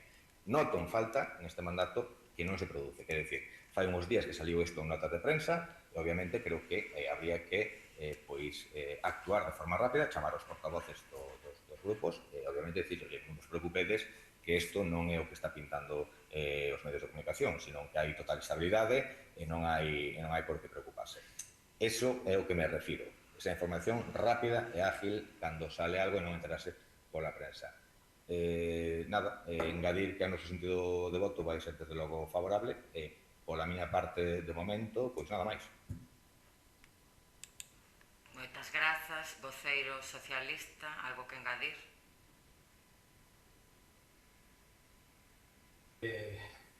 Sí, señora alcaldesa, vamos a ver. Eu quero facerlle unha pregunta a señora voceira do Bloque Nacionalista Galego, con que asienta un neve a cabeza, xa é máis que suficiente. Se o estima oportuno, non quere facer. Di que a única información que ten dende o BNG é por notas de prensa. Diga vostede se é certo ou non que na última xunta de voceiros a alcaldesa informoulle sobre temas do consorcio e de documentación. Eu creo que se lle informou e se lle deu. Vale. O Grupo Popular di que non debemos de entrar en circos mediáticos, que non ve necesario convocar unha asamblea xeral, sin embargo piden un pleno extraordinario do Concello de Betanzos para que a alcaldesa dé explicacións de cuestións pola que eles se enteraron pola prensa. Claro, enteráronse pola prensa exactamente igual que a alcaldesa de Betanzos. Acaba de dicir que os que teñen que dar as explicacións son os alcaldes que queren abandonar o consorcio, que así o manifestaron por notas de prensa, e a nosa alcaldesa, ata onde eu sei, non mostrou ninguna vontade de abandonar o consorcio. Non houbo ninguna asamblea, non houbo ninguna xuntanza da comisión xestora na que estes dous alcaldes informasen de algo disto ao resto de componentes da xestora. Por lo tanto, mal pode informarlle a alcaldesa ao resto dos grupos políticos con representación no Concello de Betanzos de algo que ela non é coñecedora. Na anterior sesión, previa á xuntanza, a esa asamblea que vostede fixo fincapé na que se convocaron a todos os concelleiros e concelleiras, na que Arteixo anunciou a súa saída, pois sí, é certo que o anterior alcalde convocou aos voceiros e se les explicou, como tamén é certo que a actual alcaldesa explicoulle ás voceiras e a este voceiro cando se ia a celebrar a asamblea do Paraninfo da Universidade das cuestións que aí se ian a debatir, ou como se lle dou información do último documento enviado pola xestora á alcaldía. E como ten pensado informar do que acontenza nesa xuntanza do venres, día 4 de xullo. Por lo tanto, nós non vamos a mudar de opinión nin de voto, como manifestou o Partido Popular. Nos mantemos e a alcaldesa seguirá dando información puntual a quen a quera recibir nesas xuntanzas de voceiros das cuestións que sucedan nesa asamblea ou cando haxa algo pertinente de informar de forma oficial. Podería haber informado de que leu na prensa as manifestacións, pero para informar deso xa leron vostedes porque esta alcaldesa non era coñecedora de información de notas de prensas que dan outros gobernos municipais. Se fose, reitero, de forma oficial, evidentemente quedaría a información como así a dou nestas dúas ocasións que acabo de citar. Nada máis que Moitas grazas. Ben, antes de pasar á votación deste punto, quero facer varias precisións. Por unha banda, en canto a información sobre o consorcio se refiren, como explicou o voceiro socialista na súa primeira intervención, despois da asamblea na que se votaron os estatutos e se aprobaron, houve un período de alegacións, se presentaron alegacións e hai un informe de secretaría no que se reflexa cales se deben ter en conta e cales non, e ata aí son as novedades en torno a ese tema que hai ata día de hoxe. O procedimento continuou con total normalidade e continuará. Si é certo que hai uns días, unha semana máis ou menos, apareceron notas de prensa nas que dous concellos, aínda que eu creo que de forma diferente, manifestaban a posibilidade de abandonar o consorcio. Notas de prensa. Ata onde eu sei, ata o día de hoxe non presentaron nada de forma oficial no consorcio, e ata onde eu sei, despois de ler esas notas de prensa, que foi por donde me enterei, como todos e todas vostedes, o que sei é que están a estudiar a posibilidade e as consecuencias que tería para os seus concellos, etcétera, de abandonar o consorcio. Porque tamén é certo e coincido, creo que, non sei que voceiro ou voceira o dixo, creo que a voceira do Bloque Nacionalista Galego, si é certo que últimamente ten habido intervencións de egos partidistas e particulares que eu particularmente non comparto, que creo que non se corresponden co espírito do consorcio, que non comparto a nivel político nin persoal e que, por suposto, como representante ali do Concello de Betanzos, o que manifesto e manifestei sempre a vontade do Concello de Betanzos de mancomunar este servizo e outros e continuar co espírito de consenso e de concordia que houbo na maioría de anos de vixencia desta entidade. Non teño máis información que o que apareceu nos periódicos.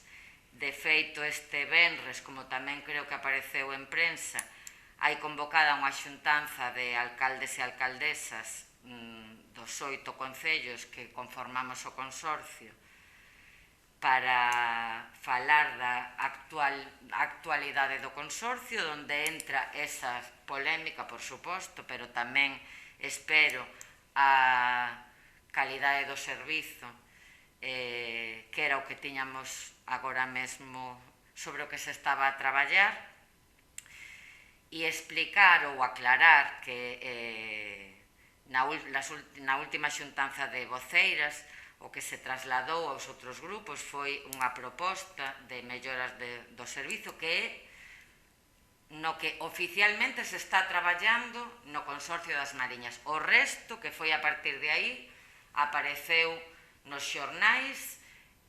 O venres espero ter máis información, porque ata a día de hoxe non teño máis que o que todos e todas podemos ler. Despois do venres, se lles parece, pois a través dun pleno extraordinario ou a través dunha xunta de voceiros e voceiras, é-me indiferente, informarei a toda a corporación do que se fale o venres, si é que se aclara algo sobre este punto, que entendo que sí. Pero que sí sei é que de forma oficial ningún dos dous concellos que estes días apareceron en prensa falando sobre a súa posible ou non saída do consorcio o fixo de forma oficial. Eso sí que yo podo decir.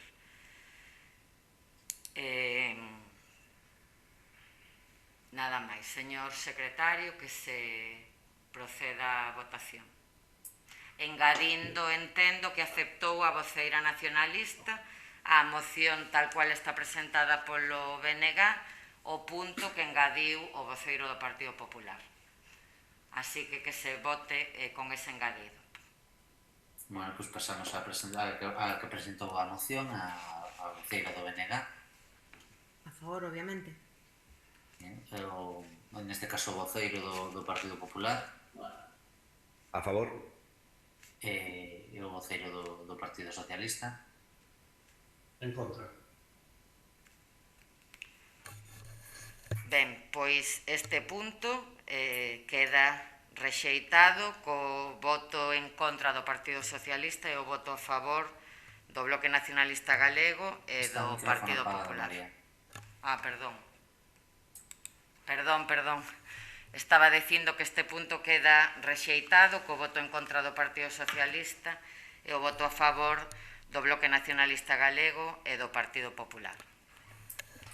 Pero que de todos os xeitos reitero que recibirán toda a información despois da xuntanza que manteremos os alcaldes e alcaldesas do consorcio o vindeiro venres. Punto seguinte. O punto 8º é moción do PP para a realización do debate do Estado do municipio. Voceira popular ten a palabra.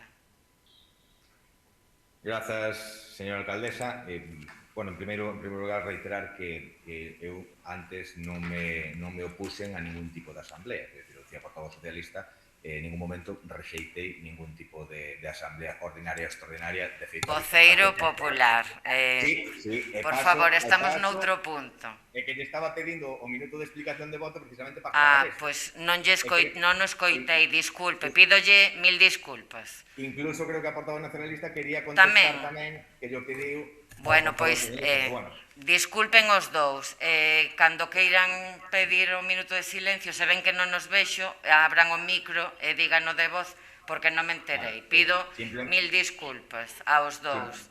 Simplemente aclarar que non recitamos, de feito, por eso votamos favorablemente. Venga, vamos ao punto que nos compete ahora mismo. Ben, como ben saben, este se foi presentado noutras ocasións. Dentro do Reglamento Orgánico Municipal de Betanzos está ese apartado que nos indica esa ferramenta para poder facer unha fiscalización das actuacións que fai o Goberno Municipal e, obviamente, de conseguir maior información e maior transparencia. Como ben saben, o ano pasado, a situación que se viviu, aínda que o Reglamento Orgánico Municipal marca que ten que realizarse este debate de Estado municipal, se debe realizar nos 2 primeiros meses de cada ano, entendemos que naquele momento non era de recibo solicitalo dada a situación que estábamos pasando. Sí que é certo que en setembro do ano 20, o ano pasado, presentamos unha moción para que, na medida de posible, antes de rematar o ano, se levara a cabo este debate, un acordo que aparte foi aprobado, creo que por unanimidade, ademais, con ese ánimo de fiscalizar os actos de goberno e ter unha maior transparencia. Entendíamos que como non se produjo a finales de ano, que o mellor o que iba a facer o goberno, que con razón podría ser, era nos primeiros 2 meses do ano 21, convocalo como así marcaba o reglamento. Vemos que non foi convocado, que tampouco se dixo absolutamente nada de se iba a facer ou non se iba a facer, en fechas, en función do acordo que se había aprobado en setembro de 2020, que se había aprobado realizarlo antes de final de ano, pero entendemos que unha vez pasados 2 primeiros meses de este ano 21, entendemos que debe de levarse a cabo este debate. Por eso, simplemente, paso a dar lectura aos acordos que presentamos. En primeiro lugar, que nun prazo de 10 días a contar dende este acordo se convoque a xuntanza de portavoces para fixar os puntos ou apartados que serán introducidos no bendito debate do Estado do municipio. En segundo lugar, que se leve a cabo a realización a través dunha sesión plenaria extraordinaria e presencial, mantendo as medidas correspondentes de seguridade do debate do Estado do municipio antes do vindeiro 30 de xuño, que se recupera a normalidade nas sesións plenarias se efectúen de maneira presencial e, por último, que a alcaldesa ou o concelleiro no que delegue leve a bon fin os citados acordos. De momento, nada máis e moitas gracias. Grazas, voceiro. Voceira nacionalista ten a palabra. Moitas grazas, señora alcaldesa. Ben, como xa remarcaba o voceiro do Partido Popular, esta é unha moción ou unha petición, se vostedes queren, que xa o Partido Popular presentou noutras ocasións, que xa estivo a punto de se realizar no pasado mes de outubro, mas a situación sanitaria impediu que este debate se levase a cabo con normalidade. No seu momento xa estivemos a favor desta proposta e seguimos estando, porque o debate que se está a formular favorece a transparencia e a información cara á veciñanza. Na segunda cuestión que vostedes formulan na súa moción, a cuestión da presencialidade das sesións plenarias, de verdade, desculpenme a broma, pero por un momento pensei que a cuestión do seu micro era para redundar neste tema e para dar un motivo máis para volver á presencialidade. A ver, obviamente, se estamos a realizar outro tipo de actos culturais, administrativos, públicos, de todo tipo, en que os asistentes superan con creces o número de persoas que asistimos con regularidade ás sesións plenarias, pois non entendemos que nestas sesións que deben ser, por así dicilo, o exercicio de democracia máis grande dentro dun concello e que son o vehículo de comunicación primordial da institución coa cidadanía, pois se sigan a celebrar de maneira telemática. Ou seja, que pola nosa parte votaremos a favor desta volta á normalidade en aras de ir recuperando pouco a pouco a vida que tiñamos antes de toda esta situación, e tamén estaremos a favor, obviamente, da celebración dese debate sobre o estado do municipio, porque creemos que é moi necesario. Moitas grazas e nada máis. Moitas grazas, voceiro socialista. Moitas grazas, señora alcaldesa. Ben, evidentemente que estamos de acordo en celebrar o debate do estado do municipio, e máis, entendemos que é necesario. Tal e como firman na moción o Partido Popular, a situación da pandemia no ano 2020 non permitiu que se levara a cabo nestes primeiros meses, e logo da moción que o Grupo Popular presentou en setembro dese ano 2020, acordouse celebrar o dito pleno. De feito, convocouse a Xunta de Voceiros e Voceiras e acordouse realizar un debate de xeito que calquera grupo podería expoñer os puntos que considerase oportunos, e a orde de intervención sería a establecida e recollida no regulamento orgánico municipal. Logo desta xuntanza de voceiras e de voceiros, a incidencia da pandemia entrou na terceira ola e acordouse entre os grupos e a alcaldía que, dado o empaque deste asunto, era máis acaecido pospoñer a celebración ao momento no que as sesións volveran a ser presenciais. Polo tanto, a afirmación que realizan nesta moción sobre o olvido do goberno local non é verdade. Se alguén está interesado en relatar o devenir das accións e as actuacións levadas a cabo neste período, é este goberno. E máis, non temos inconveniente en volver a convocar a Xunta de Portavoces para determinar de novo as pautas e os puntos a tratar, pero entendemos que o acordado no seu momento, que acabo de citar, está totalmente vigente. É dicir, cada grupo pode tratar os asuntos que estime oportunos, e as quendas e os tempos son os que se recolle no regulamento orgánico municipal.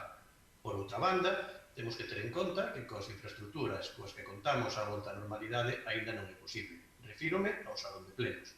Se temos en conta o salón azul, as sesións non poden ser retransmitidas en directo pola emisora municipal ou por streaming, e non é posible a asistencia de público ou medios de comunicación, posto que coa normativa do referente ao distanciamento interpersonal establecido, o aforo está limitado a 20 persoas, é dicir, 17 concelleiros e concelleiras, a intervención, a Secretaría Municipal e o técnico para gravar a sesión.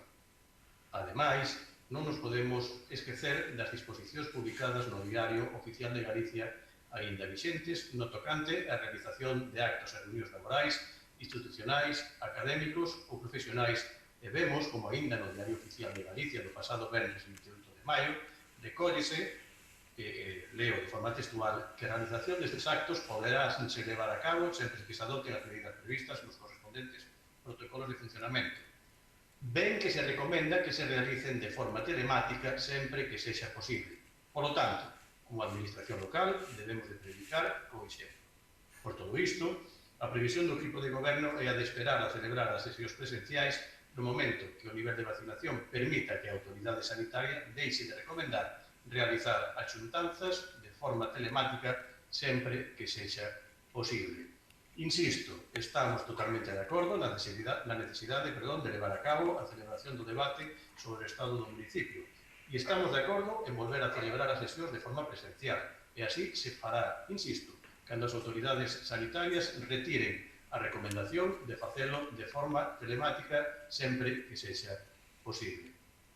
Por lo tanto, se queren realizar o debate de forma telemática, estamos dispostos a facelo inmediatamente. Se o queren realizar de forma presencial, haberá que esperar a que as normas publicadas no Diario Oficial de Galicia deixen de recomendar a forma telemática. Nada máis que engadir nesta primeira intervención. Voceiro popular. Grazas, señora alcaldesa. Ben, en primeiro lugar, obviamente, agradecer de que manifestou así o voto favorable. Alégrome que o portavoz socialista dunha vez máis nos dé o seu sentido favorable a facer este debate de Estado do municipio. Así tamén pasou en outras ocasións, pero, bueno, ao fin e ao cabo, de momento non se celebrou, nin presencial nin telemática. Eso é obvio.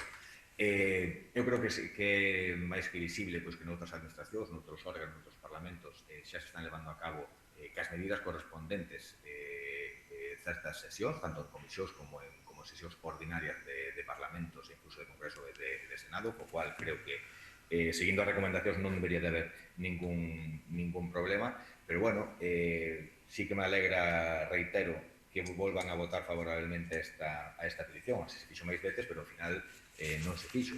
Evidentemente, desa terceira ola que atravesamos e que non se pudo facer naquele momento o debate de Estado, si tuveron tempo, se tuveran vontade para leválo a cabo. Pero a veces o que está sucedendo é que poñen en dúbida esa vontade da transparencia e da información con estas situacións. É o que está pasando. Creo que non é a primeira vez que sucede nas sesións plenarias, tanto este grupo como tamén o grupo nacionalista así varias veces manifestaron esa falta de transparencia, falta de información. De feito, unha cousa clara foi o apartado anterior que acabamos de debatir. Están a favor da transparencia, a favor da información, pero non queren ninguna asamblea ordinaria, ninguna explicación por parte de alcaldesa presidenta desta corporación para decir o que estaba pasando no consorcio. De feito, é incongruente o sentido de voto que fixeron no anterior punto co manifestado, ademais, pola señora alcaldesa presidenta desta corporación e vicepresidenta da FEGAN, quer dizer, que está disposta a dar unha sesión extraordinaria ás explicacións oportunas, pero o sentido de voto do Partido Socialista é desfavorable. Claro, permítame que poñamos en dúbida moitas veces a transparencia e a información. De todas formas, reiteramos o sentido favorable de que este debate se leve a cabo. Dende logo, pola nosa parte, terán toda a colaboración para que isto se leve a cabo. A moción a mantemos tal como está. Nada máis e moitas gracias. Vou explicar unha cousa neste momento. A asamblea que se propoñía no punto anterior para ter información sobre as consecuencias que terían a saída deses concellos do consorcio terá que levarse a cabo se esa saída chega a producirse por un ou polos dous ou por ningún. Ata o día de hoxe non hai nada oficial máis que 2 noticias nos xornais. Se chega ao caso, toda esa información, todas esas posibles consecuencias, haberá que facer aos técnicos e técnicas do consorcio os informes pertinentes para dar a coñecer cales serían as consecuencias se as hai para o servizo, para os veciños e veciñas. A día de hoxe non ten sentido esa asamblea porque non hai nada oficial máis que 2 notas de prensa nos xornais, ata donde eu sei. Repítolles que o venres temos a primeira xuntanza oficial e con esa información trasladaráselles e veremos a ver que ocorre. De ser o caso, non teríamos nada en contra desa asamblea, de ser o caso. Ata o día de hoxe non é o caso. Non é o caso, non hai nada oficial máis que 2 notas de prensa de 2 concellos que forman parte do consorcio. Ata aí sei.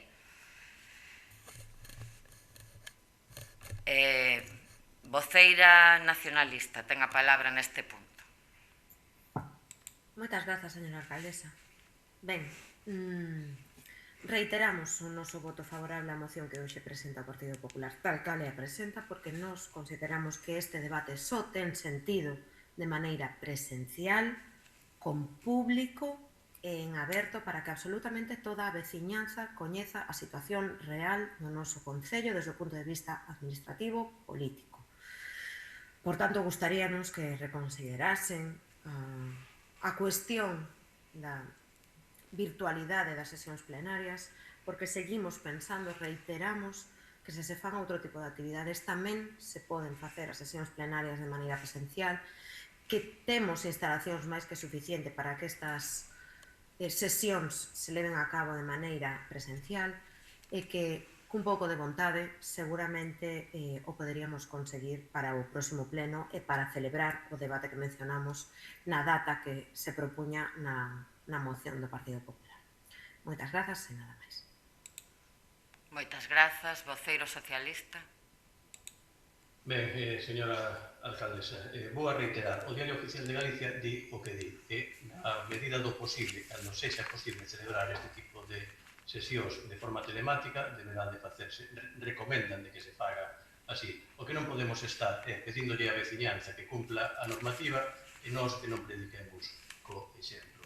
Fala vostede que este tipo de, señora voceira do Bloque Nacionalista, que este tipo de pleno sobre o debate do Estado do municipio deberase de facer de forma presencial e con público. Ben, se nós concordamos con todo iso. E o Salón Azul é para 20 persoas. Público non pode haber. Non temos infraestructura, salvo que se faga un investimento que creemos que ahora para ese tipo de investimentos hai outras prioridades, que se faga un investimento importante na sala para que sexa gravado, posto que a disposición tamén dos concelleiros e das concelleiras non vale con unha única cámara. Habería que colocar un sistema de vídeo con varias cámaras e con un operador, evidentemente, para manexar as diversas cámaras. Fala vostede que unha sesión plenaria é un exercicio de democracia e que de forma telemática non se está a cumprir, ou que se fomenta máis de forma presencial. Son distintas palabras para decir o mesmo. Díganme a mí vostede en que se coarta a democracia nesta sesión que estamos a celebrar. Temos todos a mesma igualdade de oportunidades de expresarnos en base a un regulamento orgánico municipal e toda a veciñanza pode, que dispoña dunha conexión, pode estar vendo o que estamos dicindo, o que estamos afirmando, o que estamos debatindo, o que estamos votando. Fala o Partido Popular na súa moción e o recolle de forma textual a palabra olvido e que por eso non se debeu celebrar o debate do Estado do municipio a raíz da súa petición e o volve a reiterar na segunda intervención e eu creo que ou o olvido ou a falta de comunicación entre o seu grupo, ou xa non quero pensar a demagoxia, lles fai a faltar a verdade, porque despois desa xunta de voceiros na que se estipulou como se ia a realizar ese debate sobre o estado do municipio, e, reitero, entrouse na terceira onda e a alcaldesa convocou unha xuntanza de voceiros na que se quedou que, dado o empaque do asunto a tratar, era mellor pospoñelo hasta que as sesións foran de forma presencial. Por lo tanto, non se celebrou porque este grupo de goberno se olvidase. Non se celebrou porque ainda non retomamos as sesións presenciais. E por que non as retomamos? Polo que dicta o Diario Oficial de Galicia. Concretamente, o do último venres ainda o segue a manter. No momento que se elimine esa recomendación, faremos as sesións de forma presenciais. Polo tanto, para non darlle tampouco a baza demagoga de que digan mañán que este grupo se opón a debatir sobre o estado do municipio, o teñen ben fácil, de forma telemática, xa lle digo, de forma inmediata, de forma presencial, cando o Diario Oficial de Galicia retire da súa orde esa recomendación de facelo de forma telemática cando así sexa posible. E aquí é posible. Temos os medios e así o estamos a facer. Xa para rematar, no asunto anterior, dixen que nos mantiñamos no noso punto de votación, que íbamos a votar en contra. E o dixen porque había manifestado xa que non era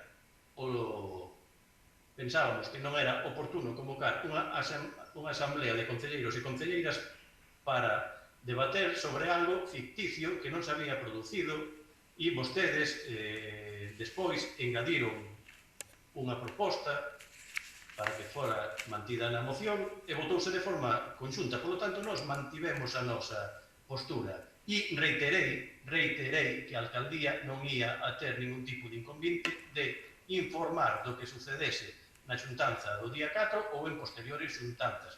Ningún tipo inconvite, como así fixo noutras ocasións e como así vostedes intentaron negar, dicindo que na anterior legislatura se reuniu varias veces e nesta ninguna. Pois non é certo. Nesta legislatura, todas as veces que houve que dar explicacións, déronse e seguirán dándose. Polo tanto, no que se refire a esta proposta, estamos de acordo en que se celebre no momento en que o Diario Oficial de Galicia retire esa recomendación, voltaremos ás sesións presenciais, mentras seguiremos a predicar co exemplo, acatando as recomendacións da autoridade sanitaria e a alcaldía, me imagino, que aproveitando esa xunta de voceiros e voceiras para informar o que suceda o próximo día 4, aproveitará para volver a preguntarlles se o queren facer de forma telemática, facelo de forma inmediata, ou se esperamos, reitero, a que a xunta retire esa recomendación do Diario Oficial de Galicia. En resumo, abertos a debatir, estamos desexosos, ademais, de confrontar a nosa xestión, a vosa labor de oposición, e o gallá sea o máis pronto posible, porque eso significaría que a Xunta de Galicia retirar esa recomendación e eso derivaría de que a situación pandémica é mellor da actual. Nada máis que engadir, señora alcaldesa, moitas grazas. Moitas grazas. Ben, un par de apreciacións nada máis moi rapidamente. Todos e todas estamos desexando volver a esa normalidade, a presencialidade, por suposto. Aínda así, cando poidamos volver á presencialidade, non vai a poder ser na sala capitular, porque ali, evidentemente, é imposible manter as distancias. É certo que temos unha sala dotada con certos medios técnicos, que é o Salón Azul, que nos permitiron, e xa se fixeron varios plenos presenciais ali en situación pandémica, pero naquel momento eses plenos gravábase o son e emitíase ao día seguinte a través da web municipal. Estáse a traballar na posibilidade de, cando se poida volver a esa presencialidade, que terá que ser nesa sala, entendemos poder emitilos como se están emitindo agora en directo. Dito eso, non me gusta a apreciación, respetando todo o que se di na moción, dese olvido, porque miren, esta moción aprobouse no pleno de setembro, con data 7 ou 8 de outubro, non recordo, tivo lugar esa xunta de voceiros e voceiras na que se acordou como sería ese debate. Os tres voceiros e voceiras da corporación, xunto con esta alcaldía, temos un grupo de WhatsApp que é un medio moi rápido e cómodo para comunicarnos, non oficial, evidentemente, pero a través dese grupo poden velo. O día 21 de outubro acordamos que, dada a situación que mudara dende ese 8, creo recordar, de outubro ata o 21, decidimos, entre as 4 persoas que estamos nese grupo, pospoñer o debate sobre o estado do municipio ata que os plenos voltasen a ser presenciais. Non vou a ler textualmente o que puxo cada quen, porque non me parece de recibo nin procedente, pero sí, ninguén pode negar eso, que se acordou entre as 4 persoas que estamos nese grupo. Os plenos, dende ese momento, non volveron a ser presenciais. O gallá volveran.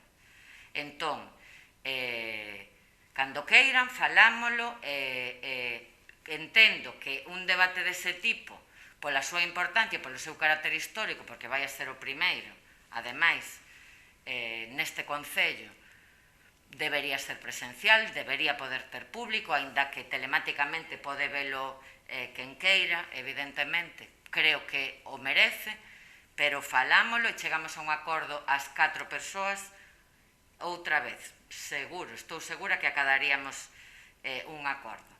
Por tanto, non é un olvido, é un compromiso entre as voceiras e voceiros e a alcaldía. Un compromiso de pospoñelo, estando todos e todas de acordo, ata que os plenos volveran a ser presenciais. En ningún caso un olvido. Eso sí que non me gusta.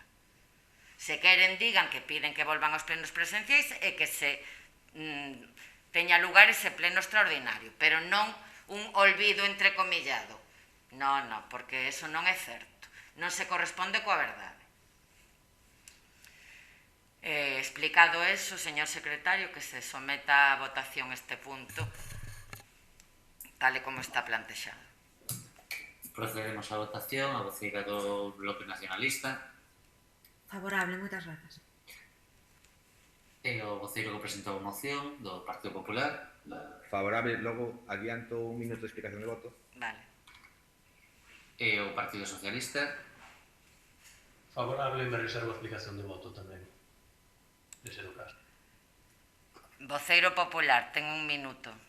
Agora sí, que me entero. Ben, a súa, bueno, explicando, sei que é explicación de voto, pero bueno, o término olvido que vai entrecomillado, a exposición de motivos, ten un claro objetivo. Obviamente, xa antes de que se producira ningún tipo de pandemia, xa había unha obligación de haberlo feito neses 2 primeiros meses, antes de entrar en ningún estado de alarma. Pero bueno, dada a situación foi a que foi, ese pasou. Pero obviamente, se tuveran esa vontade que decía, a pesar dun acordo que haxa presencial, pero sí que é certo que é necesario este debate de Estado. Neso estamos de acordo porque vostede, ademais, tamén así o reconheceu que é necesario ese debate. Entonces, ten que haber esa vontade, pois ten que ser telemático, terá que ser telemático. Quero dicir, porque se non volvemos a presencial en moito tempo, aínda que se está volvendo en moitos órganos, ao final non vamos ter esa ferramenta de fiscalización que se dixo no seu momento. E ese termo de olvido viña tamén porque non é a primeira vez que yo recordo o Partido Socialista. Me alegro que diga que sean transparentes e informativos, pero non é certo. A día de hoxe pasou xa un tempo desde a comisión que se iba a convocar o Luis Fran Roque, que iba a ser inmediata, e a día de hoxe sigue sin serlo. E a situación é grave, que ben o sabe. E creo que merecería, esa sí, convocala de forma urgente. Nada máis, e gracias polo tempo, señor alcaldesa. Señor voceiro, repítolle, o termo olvido referido ao motivo desta moción non yo podo consentir, porque era un acordo entre todos os voceiros e voceiras e a alcaldía. Está escrito, podeno ler, eu non me parece procedente lelo, pero as 4 persoas que estamos nese grupo sabemos o que está aí escrito. A data 21 de outubro de 2020. Por tanto, nese termo non lle podo pasar por ese olvido, porque non é certo. Despois do venres que temos esa xuntanza no consorcio e convocarei aos voceiros e voceiras para dar a información que teñamos, falamos sobre este tema se queren e acordamos a mellor maneira. E repito, estou segura que chegaremos a un acordo, segurísima. Pero non lle podo pasar o de olvido, porque non é un olvido. O voceiro socialista tamén pediu un minuto para a explicación de voto, ten un minuto. Gracias, señora alcaldesa. Quero explicar que o voto en contra a proposta que nos acaba de formular o Partido Popular ben dado, reitero, por a recomendación do Diario Oficial de Galicia. Non temos nada en contra de debatir, estamos desexosos de debatir e sobre a palabra olvido nesta moción é pura demagoxia, posto que faltan á verdade e saben perfectamente o que se acordou, por lo tanto está faltando á verdade. Nada máis que engadir. Moitas gracias. Ben, pois pasamos ao punto seguinte porque este xa está máis que debatido. Amelia, non me pediches intervir? Non. Vale. Punto seguinte, señor secretario. O punto seguinte, o punto 9, moción do PP para a adopción de medidas de seguridade vial na DP 810. Voceira Popular, ten a palabra. Moitas grazas, señora alcaldesa. Ben, pois a Asamblea Xeral de Nacións Unidas proclamou o pasado mes de agosto do ano 20 o período 21-30 como o segundo decenio de acción pola seguridade viaria, xa que no pasado 2020 non se alcanzou a meta dun dos obxectivos de desenvolvemento sostible da Axenda 2030 de reducción á metade do número de vítimas mortais e feridos graves en accidentes de tráfico. Trátase esta dunha oportunidade pois a nivel mundial para que a seguridade viaria sexa considerada pois un aspecto importante a ter en conta no desenvolvemento das políticas públicas de todos os países Os patróns de mobilidade atópanse nun proceso de cambio profundo. É certo que cada vez son máis as persoas que utilizan a bicicleta e que tamén que camiñan, ben sexa por consideracións de tipo ambiental ou por motivos de saúde e de benestar de cada unha das persoas. Isto significa que cada vez hai máis usuarios e usuarias vulnerables e desprotegidos nas estradas. Unhas políticas de mobilidade activa máis firmes poden supoñer tamén un punto de inflexión á hora de reducir as emisións de CO2, mellorar a calidade do aire e, por suposto, reducir a congestión do tráfico. Pero as medidas que estimulan estas opcións de mobilidade tamén deben de ter en conta de forma sistemática consideracións relativas á seguridade. Calcúlase que as infraestructuras viarias e os arredores das estradas son un factor que contribúe a máis do 30% dos accidentes de tráfico. Unhas estradas ben diseñadas e adecuadamente mantidas poden reducir a probabilidade de accidentes de tráfico. A identificación dos riscos e a cualificación da seguridade de forma sistemática, é dicir, avaliacións proactivas, ademais de análises reactivas máis tradicionais de lugares con alta concentración de accidentes, son ferramentas moi útiles para avaliar a calidade da seguridade da rede viaria. Ademais, as normas revisadas preparan o terreo para lograr uns niveis máis elevados de automatización nos vehículos, ao iniciar os traballos relativos ás especificacións para a eficacia da sinalización e as marcas viarias, incluída a súa localización, visibilidade e retroreflectividade. O peatón é o principal protagonista da mobilidade, debería de ser o centro de atención fundamental respecto da seguridade vial e da comodidade.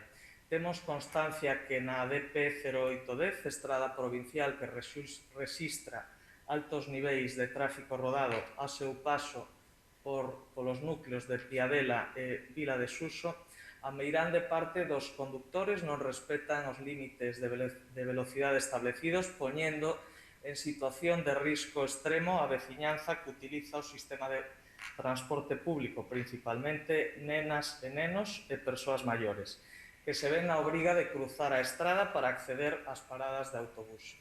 Curvas con pouca visibilidade, inexistencia de pasos de peóns, así como manifestos excesos de velocidade, están a poñer en perigo a seguridade da nosa veciñanza. Polo exposto, o Grupo Municipal Popular no Concello de Betanzos presenta a seguinte proposta de acordos.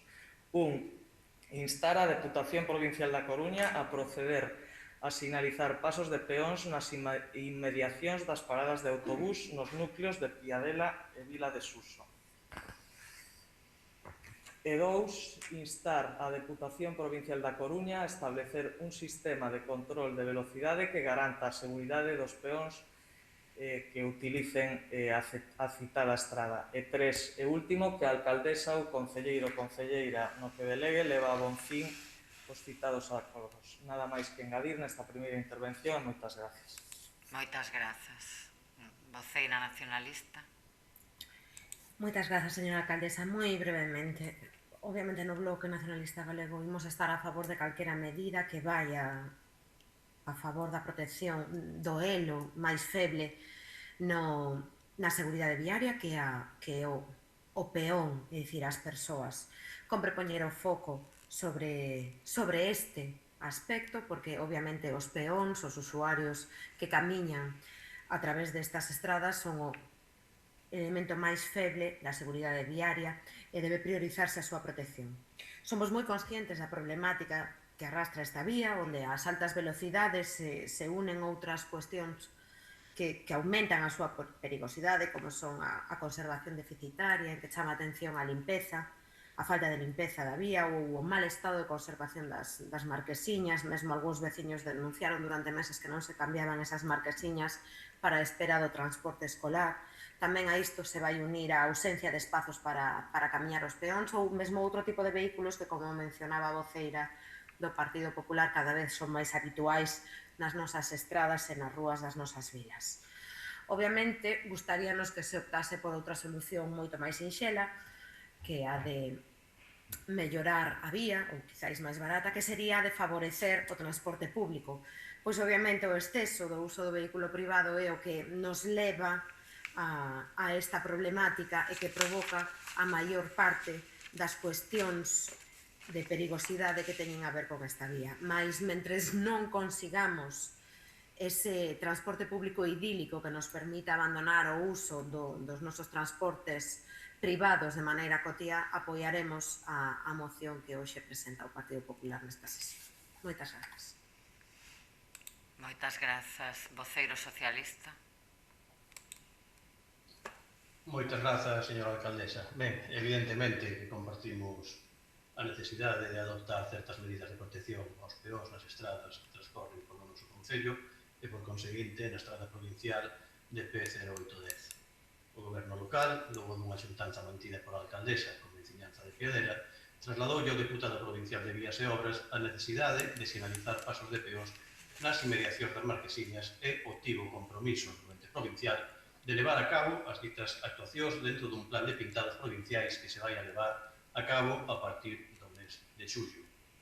Ademais, con anterioridade a esta petición, xa se lle trasladara a necesidade de ampliar a senda peonil existente cun novo trazado dende o cruce do Camiño do Portancho ata a ponte da autostrada en Vila de Suso, obtendo tamén o compromiso de tratar de encaixar esta obra dentro dos proxectos a executar pola Deputación Provincial.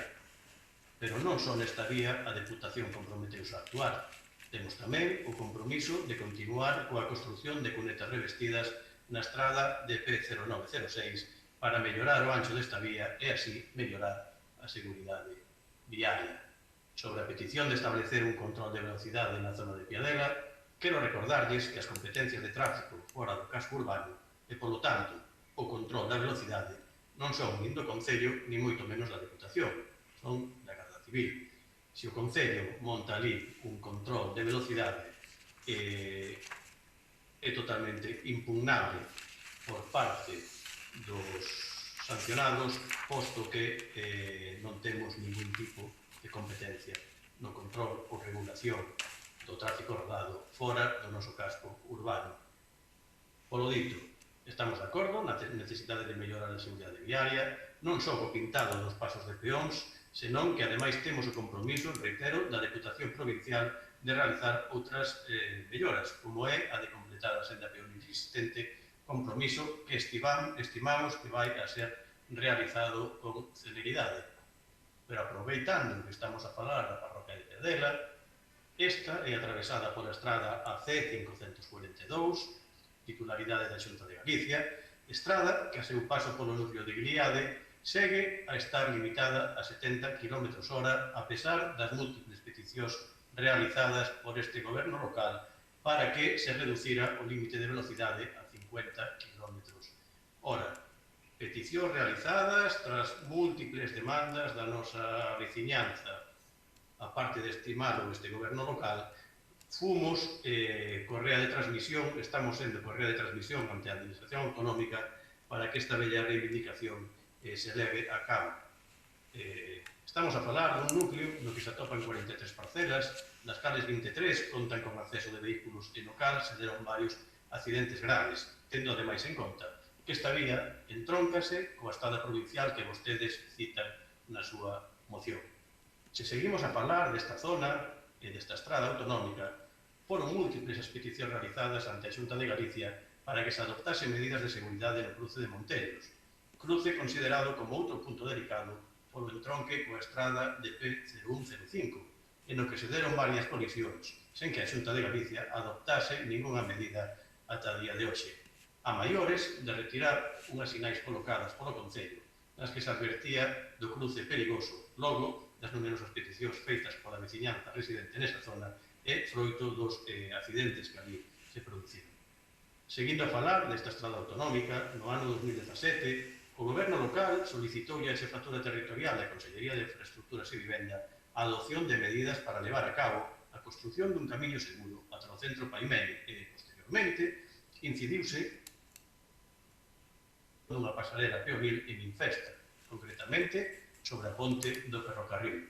Somos coñecedores de que este proxecto está redactado e atópase dende o ano 2019 na Oficina de Planificación da Axencia Galega de Infraestructuras, oficina cita en Santiago de Compostela, proxecto pendente da orde política de acometer a obra.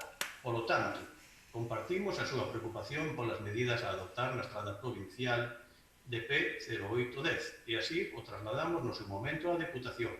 Confiamos na palabra dada polo deputado de Vías e Obras e entendemos que vostedes tamén comparten os aspectos que lle acabo de expoñer sobre as necesidades de acometer obras de seguridade viaria na estrada autonómica AC 542 que tamén afectan a veciñanza de Piadela, por lo que lles pedimos que inclúan dentro dos acordos que propoñen na súa moción os seguintes: instar a Xunta de Galicia a proceder a considerar o tramo da AC 542 punto kilométrico 4 máis 198 ao punto kilométrico 4 máis 828 como travesía e, en consecuencia, limitar a velocidade de circulación permitida a 50 km/h en lugar dos 70 km/h que figura na actualidade. Instar a Xunta de Galicia a executar o proxecto de mellora na estrada AC 542 que se atopa na Oficina de Planificación da Axencia Galega de Infraestructuras para mellorar a seguridade viaria dende a rotonda das Cascas ao centro Paimeli e na zona de Infesta.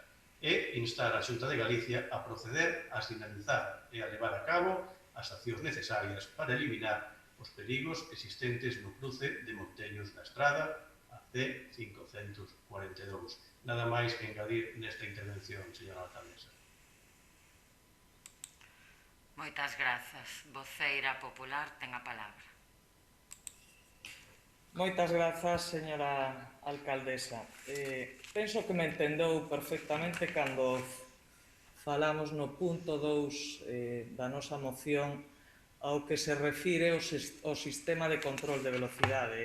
Non pretendemos que instalen ali a unha patulla de tráfico porque evidentemente o Concello de Betanzos non ten competencias en eso, pero sí é certo que os titulares das estradas poden establecer sistemas que regulen a velocidade. Iso é ao que se refire a instancia que facemos nesta moción. De todas formas, eu non sei se é que non se nos escoita ben, novamente, porque estamos a falar da DP 0810 e vostede do único que falou foi da AC 542. Compartimos tanto a necesidade da seguridade nesa estrada e noutras, hoxe estamos a falar da DP 0810. Poderían ter vostedes presentado unha moción para instar a Xunta de Galicia a mellorar a seguridade vial na C542, pero independentemente deso, decirlle que o Partido Popular xa presentou no anterior mandato un rogo máis unha moción para mellorar precisamente a seguridade da C542. Vostedes xa estaba na Corporación Municipal no anterior mandato e supoño que se acordará deso. De todas formas, eu o que vexo aquí que cada un fala do que lle peta, pois eu tamén vou a falar do que me peta e tamén vou a decir con respecto ao punto, a moción anterior, cando falamos do debate do estado do municipio, que din que calquer veciño, calquera veciña, pode seguir as sesións plenarias telemáticamente. Xa que estamos a falar de Piadela, recordarlles que os veciños de Piadela, entre outros, non o poden facer porque non teñen acceso á fibra. Polo tanto, como decía, vostede fala da C542, dámoslle totalmente a razón nese sentido, e eu falo de que en Piadela e noutros núcleos non hai fibra óptica. Non teño nada máis que engadir que agradecer o voto favorable do Bloque Nacionalista Galego e aceptamos, por suposto, as súas enmendas ou a súa ampliación desta moción porque, como dixen antes, este grupo xa presentou no anterior mandato un rogo máis unha moción sobre este asunto. Nada máis que engadir e moitas grazas. Moitas grazas. Voceira nacionalista, ten a palabra. Moitas grazas, señora alcaldesa. Simplemente reiterar que estaremos a favor de calquera mellora na seguridade vial que permita que a veciñanza de Betanzos se mova con unha maior seguridade e menos perigosidade. Sexa esta unha estrada local autonómica da Deputación do Estado ou mesmo da Unión Europea. É dicir, por favor, deixémonos de cuestións valeiras, de cuestións que non nos levan a ningún lado. Non se trata dunha cuestión de que partido é o propietario da estrada, nin de que grupo político é o responsable da seguridade vial desa estrada, senón do beneficio daqueles veciños que se ven afectados pola falta de seguridade, pola perigosidade das vías que teñen do outro lado da porta da súa casa. Moitas grazas e nada máis que dicir. Voceiro socialista. Gracias, señora alcaldesa. Mire, señora Sánchez Pérez, mire si comparto e compartimos a afirmación de que temos que velar polos intereses da nosa veciñanza, independentemente de quen goberne nas institucións, que así o estamos a facer. Así o citei na miña primeira exposición. Empecé a falar da estrada de P0810. Falei de que estábamos totalmente de acordo, señora voceira do Partido Popular, nos acordos que se nos formulaban, no tocante á sinalización desos pasos de peóns, e así se fixeron as xestións. Así temos o compromiso do deputado de Vías e Obras, compromiso anterior á presentación desta moción, compromiso posterior da xuntanza mantida pola señora alcaldesa coa veciñanza, con parte de veciñanza de Piadela, que xa dimos os pasos e volvemos a reiterar o noso apoio a ese punto. O sea, non temos ningún inconveniente, todo o contrario, estamos totalmente de acordo. Miren, si lle trasladamos á Xunta de Galicia demandas na AC 542, na última sesión da Xunta de Goberno volvimos a adoptar un acordo para trasladarlle que se convertise en travesía este tramo, posto que o único tramo da estrada Betanzos-Mesón do Vento, continuación Mesón do Vento-Santiago de Compostela, que, sendo un núcleo de poboación, sigue estando limitado a 70 km por hora. Eu falei da 0810 e falei da C542, posto que estamos a falar dunha zona común, a zona de Piadela, a parroquia de Piadela, e esta problemática se está dando en Guiliade. En ningún momento evitei falar da 0810. Dixen que estaba totalmente de acordo no que propoñen vostedes e a maiores ainda pedimos máis accións a levar a cabo. Bueno, creo que o Partido Popular abandonou, perdón, as accións a levar a cabo con esa construcción desa senda peonil, posto que entendemos que é necesario unir o núcleo de Piadela, o núcleo de Vila de Suso, desde o cruzo do Portancho ata a ponte sobre a autostrada. Así o trasladamos á Deputación no seu momento, así se lle reiterou e así temos o compromiso. Cando falei da C542 é porque é unha problemática existente na zona, é problemática existente e reiterada. Si é certo que vostedes presentaron robos e iniciativas no anterior mandato, pero mire, o robo era a raíz dunha iniciativa, que esa iniciativa era que o Concello construíse un camiño seguro dende o centro Paimeni ata a rotonda das Cascas, ou viceversa. E o Concello que fixo foi deseñar ese camiño seguro e trasladoulle á Xunta de Galicia ese estudo para que o acometese nunha estrada da súa titularidade no ano 2017. Por eso o citei, porque estamos no 21, 4 anos despois.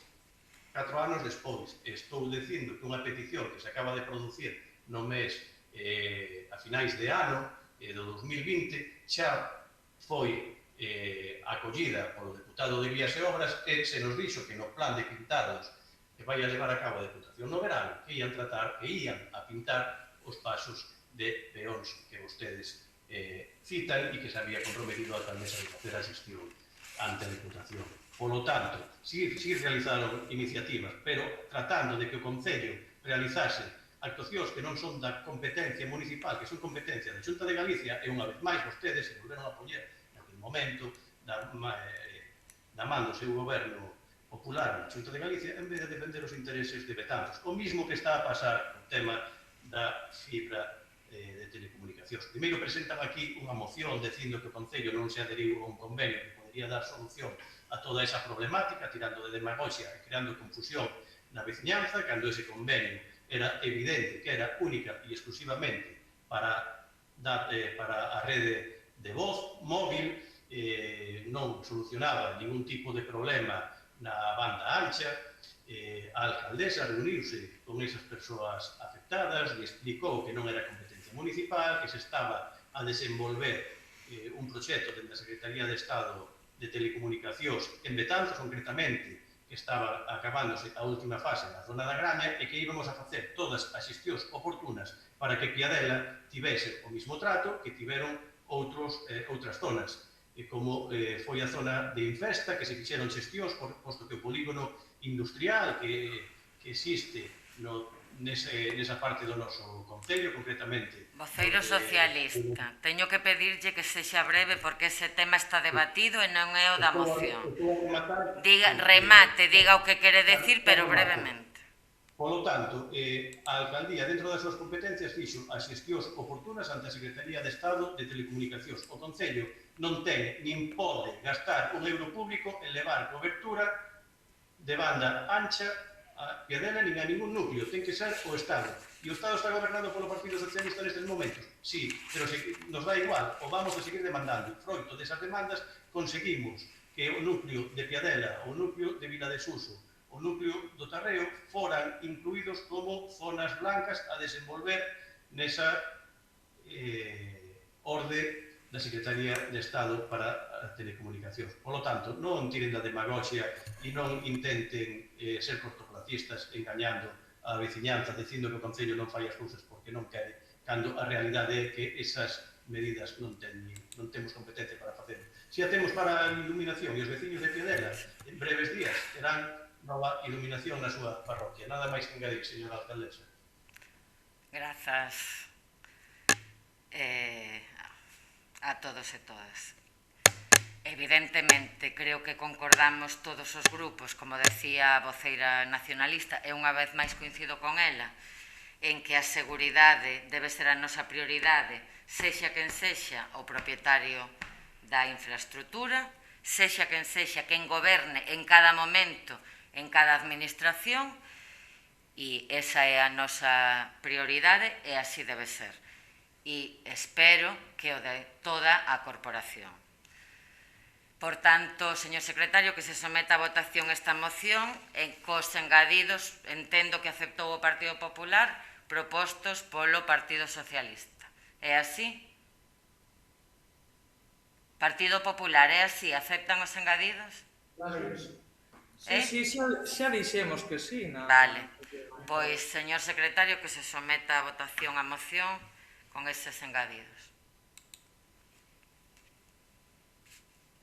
Pasamos entón pola voceira do grupo do BNG. A favor, moitas grazas. Bueno, agora imos de novo que presentou a moción o Partido Socialista, o Partido Popular, perdón. A favor, gracias. Gracias. E o Partido Socialista? Favorable, señor secretario, moitas grazas. Ben, pois esta moción queda aprobada por unanimidade. Punto seguinte. O punto 10, rogos e preguntas.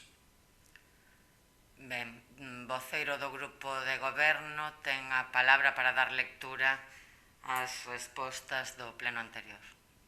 Moitas gracias, señora alcaldesa. En respostas ás preguntas do BNG. Sobre os pictogramas das persoas afectadas de TEA, parecenos unha boa proposta e terémoslo en conta para tratar de ir implantando este tipo de indicativos. Respecto aos lavadoiros, o mantemento en fontes e lavadoiros do noso Concello realízase de maneira habitual cos medios cos que conta o Concello. Sobre as entradas á cidade pola Nacional Sexta, todas as tarefas de mantemento da Estrada Nacional Sexta correspondenlle ao Ministerio de Fomento, non ao Concello de Betanzos. Respecto ao rampla de saída do parque, parécenos tamén unha boa proposta e terémola en conta para eliminar calquera posibilidade de situación de risco. Sobre a sinalización horizontal, xa se les informou recentemente que as vías que citan na súa pregunta non son de titularidade municipal. O goberno local realizou xestións para tratar de que as administracións titulares cedan esas vías realicen as tarefas oportunas. Respecto ás preguntas do PP, respecto ao camiño de Sanxiao, se fan memoria, poderán comprobar que esta pregunta se lles contestou na anterior sesión plenaria.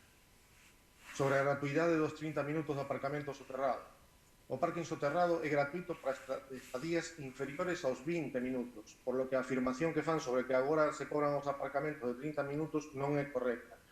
posto que non se mudou de criterio. Reiteramos que a gratuidade segue sendo para estadías inferiores aos 20 minutos e non aos 30 como a 5. Nada máis, señora alcaldesa.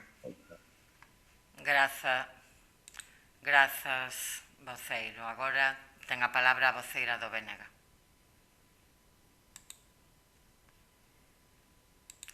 Voceira, ten o micro apagado. Grazas. Agora sí. Grazas. Ben, procedo a ler as preguntas ao pleno de maio. A primeira.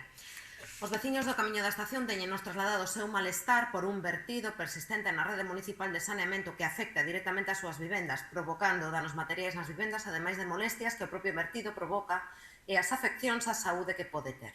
Neste sentido, convén lembrar que augas arribas deste vertido, a rede municipal de saneamento recollía as augas fecais do centro Paimeni, especialmente afectado no último surto da COVID-19 e cuxas augas negras remataban parcialmente nestas vivendas. Explican que veñen padecendo este problema desde 2005, apenas cun parcheado da rede municipal de saneamento, para porlle fin e que o Concello xa tivo que abonar en 2 ocasións a reparación dos danos provocados pola deficiente conservación e funcionamento dos sumidoiros municipais, estando actualmente condenado a sustituir parcialmente a rede para poñer fin aos prexuizos que varias familias de Betanzos soportan. Vertidos similares prodúcense desde a rede de saneamento municipal noutros puntos, como a Rúa dos Prateiros, a xulgar polas novas que periódicamente aparecen nos medios de comunicación. Por que motivo mantén o goberno local esta situación de prexuízo a veciñanza se é plenamente consciente dos danos que a súa falta de iniciativa provocan? Por que motivo non cumpre coa sentenza que obriga a reparar este treito do saneamento? É consciente das consecuencias que pode ter para a Facenda municipal actuar así nestes casos? Que prazos barallan para executar as melloras que a rede de saneamento precisa para evitar que veciños da localidade vexan as súas casas anegadas de augas fecais? Segunda pregunta. A principios deste mes fixose público que o Tribunal Superior de Xustiza de Galicia retirou a protección ás estruturas auxiliares da Fábrica da Luz, o Serradoiro, o Almacén, o Embarcadoiro, o Pilar e Melomuro. Segundo informaron os medios de comunicación, en malia compor un conxunto coa Fábrica da Luz desde a súa construcción. O goberno local non nos trasladou información aos grupos políticos desta sentenza, nin de que liñas de actuacións baralla, se ten ou non pensado recorrer esta sentenza ou como pensa actuar para protexer e poñer en valor este ben patrimonial. En novembro do pasado ano, o goberno local fixo público que concedía 2 meses á empresa propietaria Naturgy para realizar obras de consolidación deste ben industrial catalogado en alarmante risco de derrubo. Desde aquelas nada soubemos nin se fixeron obras de ningún tipo para garantir a conservación da Fábrica da Luz. Que ten pensado o goberno local facer para garantir a conservación e posta en valor da Fábrica da Luz? En que prazos valora intervir? Valorou a expropiación ou a permuta con outros solares de titularidade municipal para evitar a súa desaparición? Como ten proposto este grupo, pensa recorrer a sentencia recentemente feita pública polo Tribunal Superior de Xustiza de Galicia? Pedimos, por favor, que se nos facilite copia aos grupos desta sentencia. Terceira pregunta.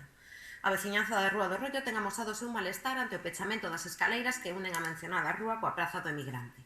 Desde hai semanas, mesmo meses, unha serie de valados impiden o libre tráfico de peóns por esta zona, unha zona que, asemade, presenta un estado de conservación lamentable, xa de pintadas, con malos olores e suciedade por todas partes. A que se debe este pecho? Teñen vostedes pensado amañar esta zona da parte nova da vila e en que prazos? Cuarta pregunta. O estado de abandono e a falta de limpeza en xeral son un dos temas que máis preocupan a veciñanza de Betanzos, como así manifestan de Cotío. Este abandono afecta tanto a elementos patrimoniais, só hai que fixarse no estado de suciedade da fonte da Diana Cazadora ou nas farolas deseñadas por Rafael González Villar para os cantóns, como a outras partes do noso concello, as inmediacións da piscina cuberta, o paseo do Malecón ou as beiravías en xeral.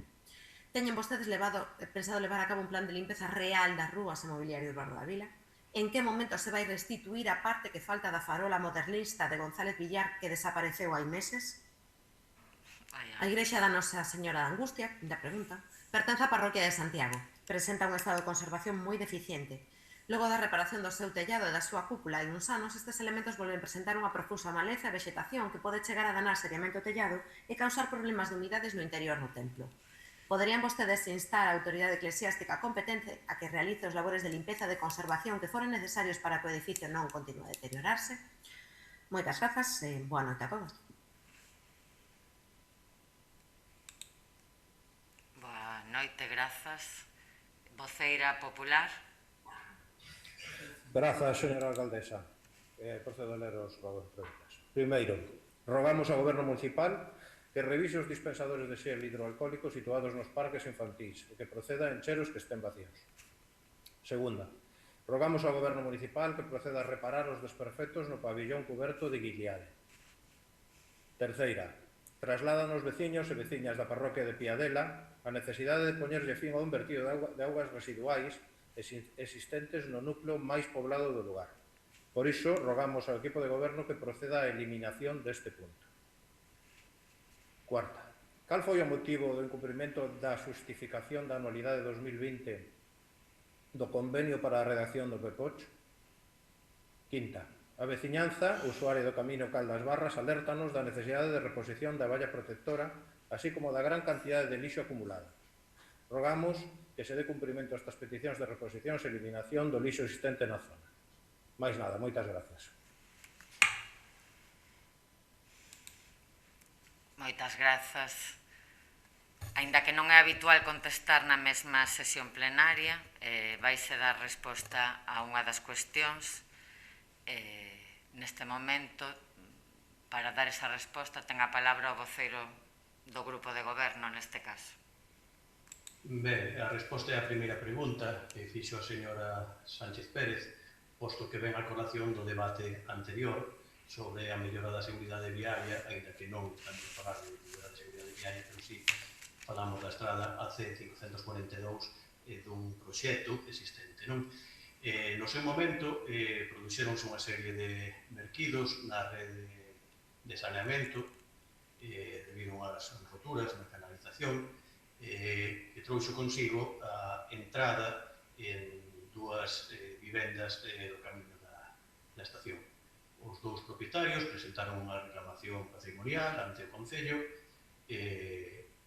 reclamación patrimonial que pasou a dirimirse no xuzgado do contencioso e que valorou unha serie de responsabilidades do Concello que lle houve que pagar aos afectados, evidentemente, a través da póliza de seguros, excepto, evidentemente, a franquicia, e se condenaba ao Concello a que realizase as actuacións oportunas para mellorar a rede de saneamento.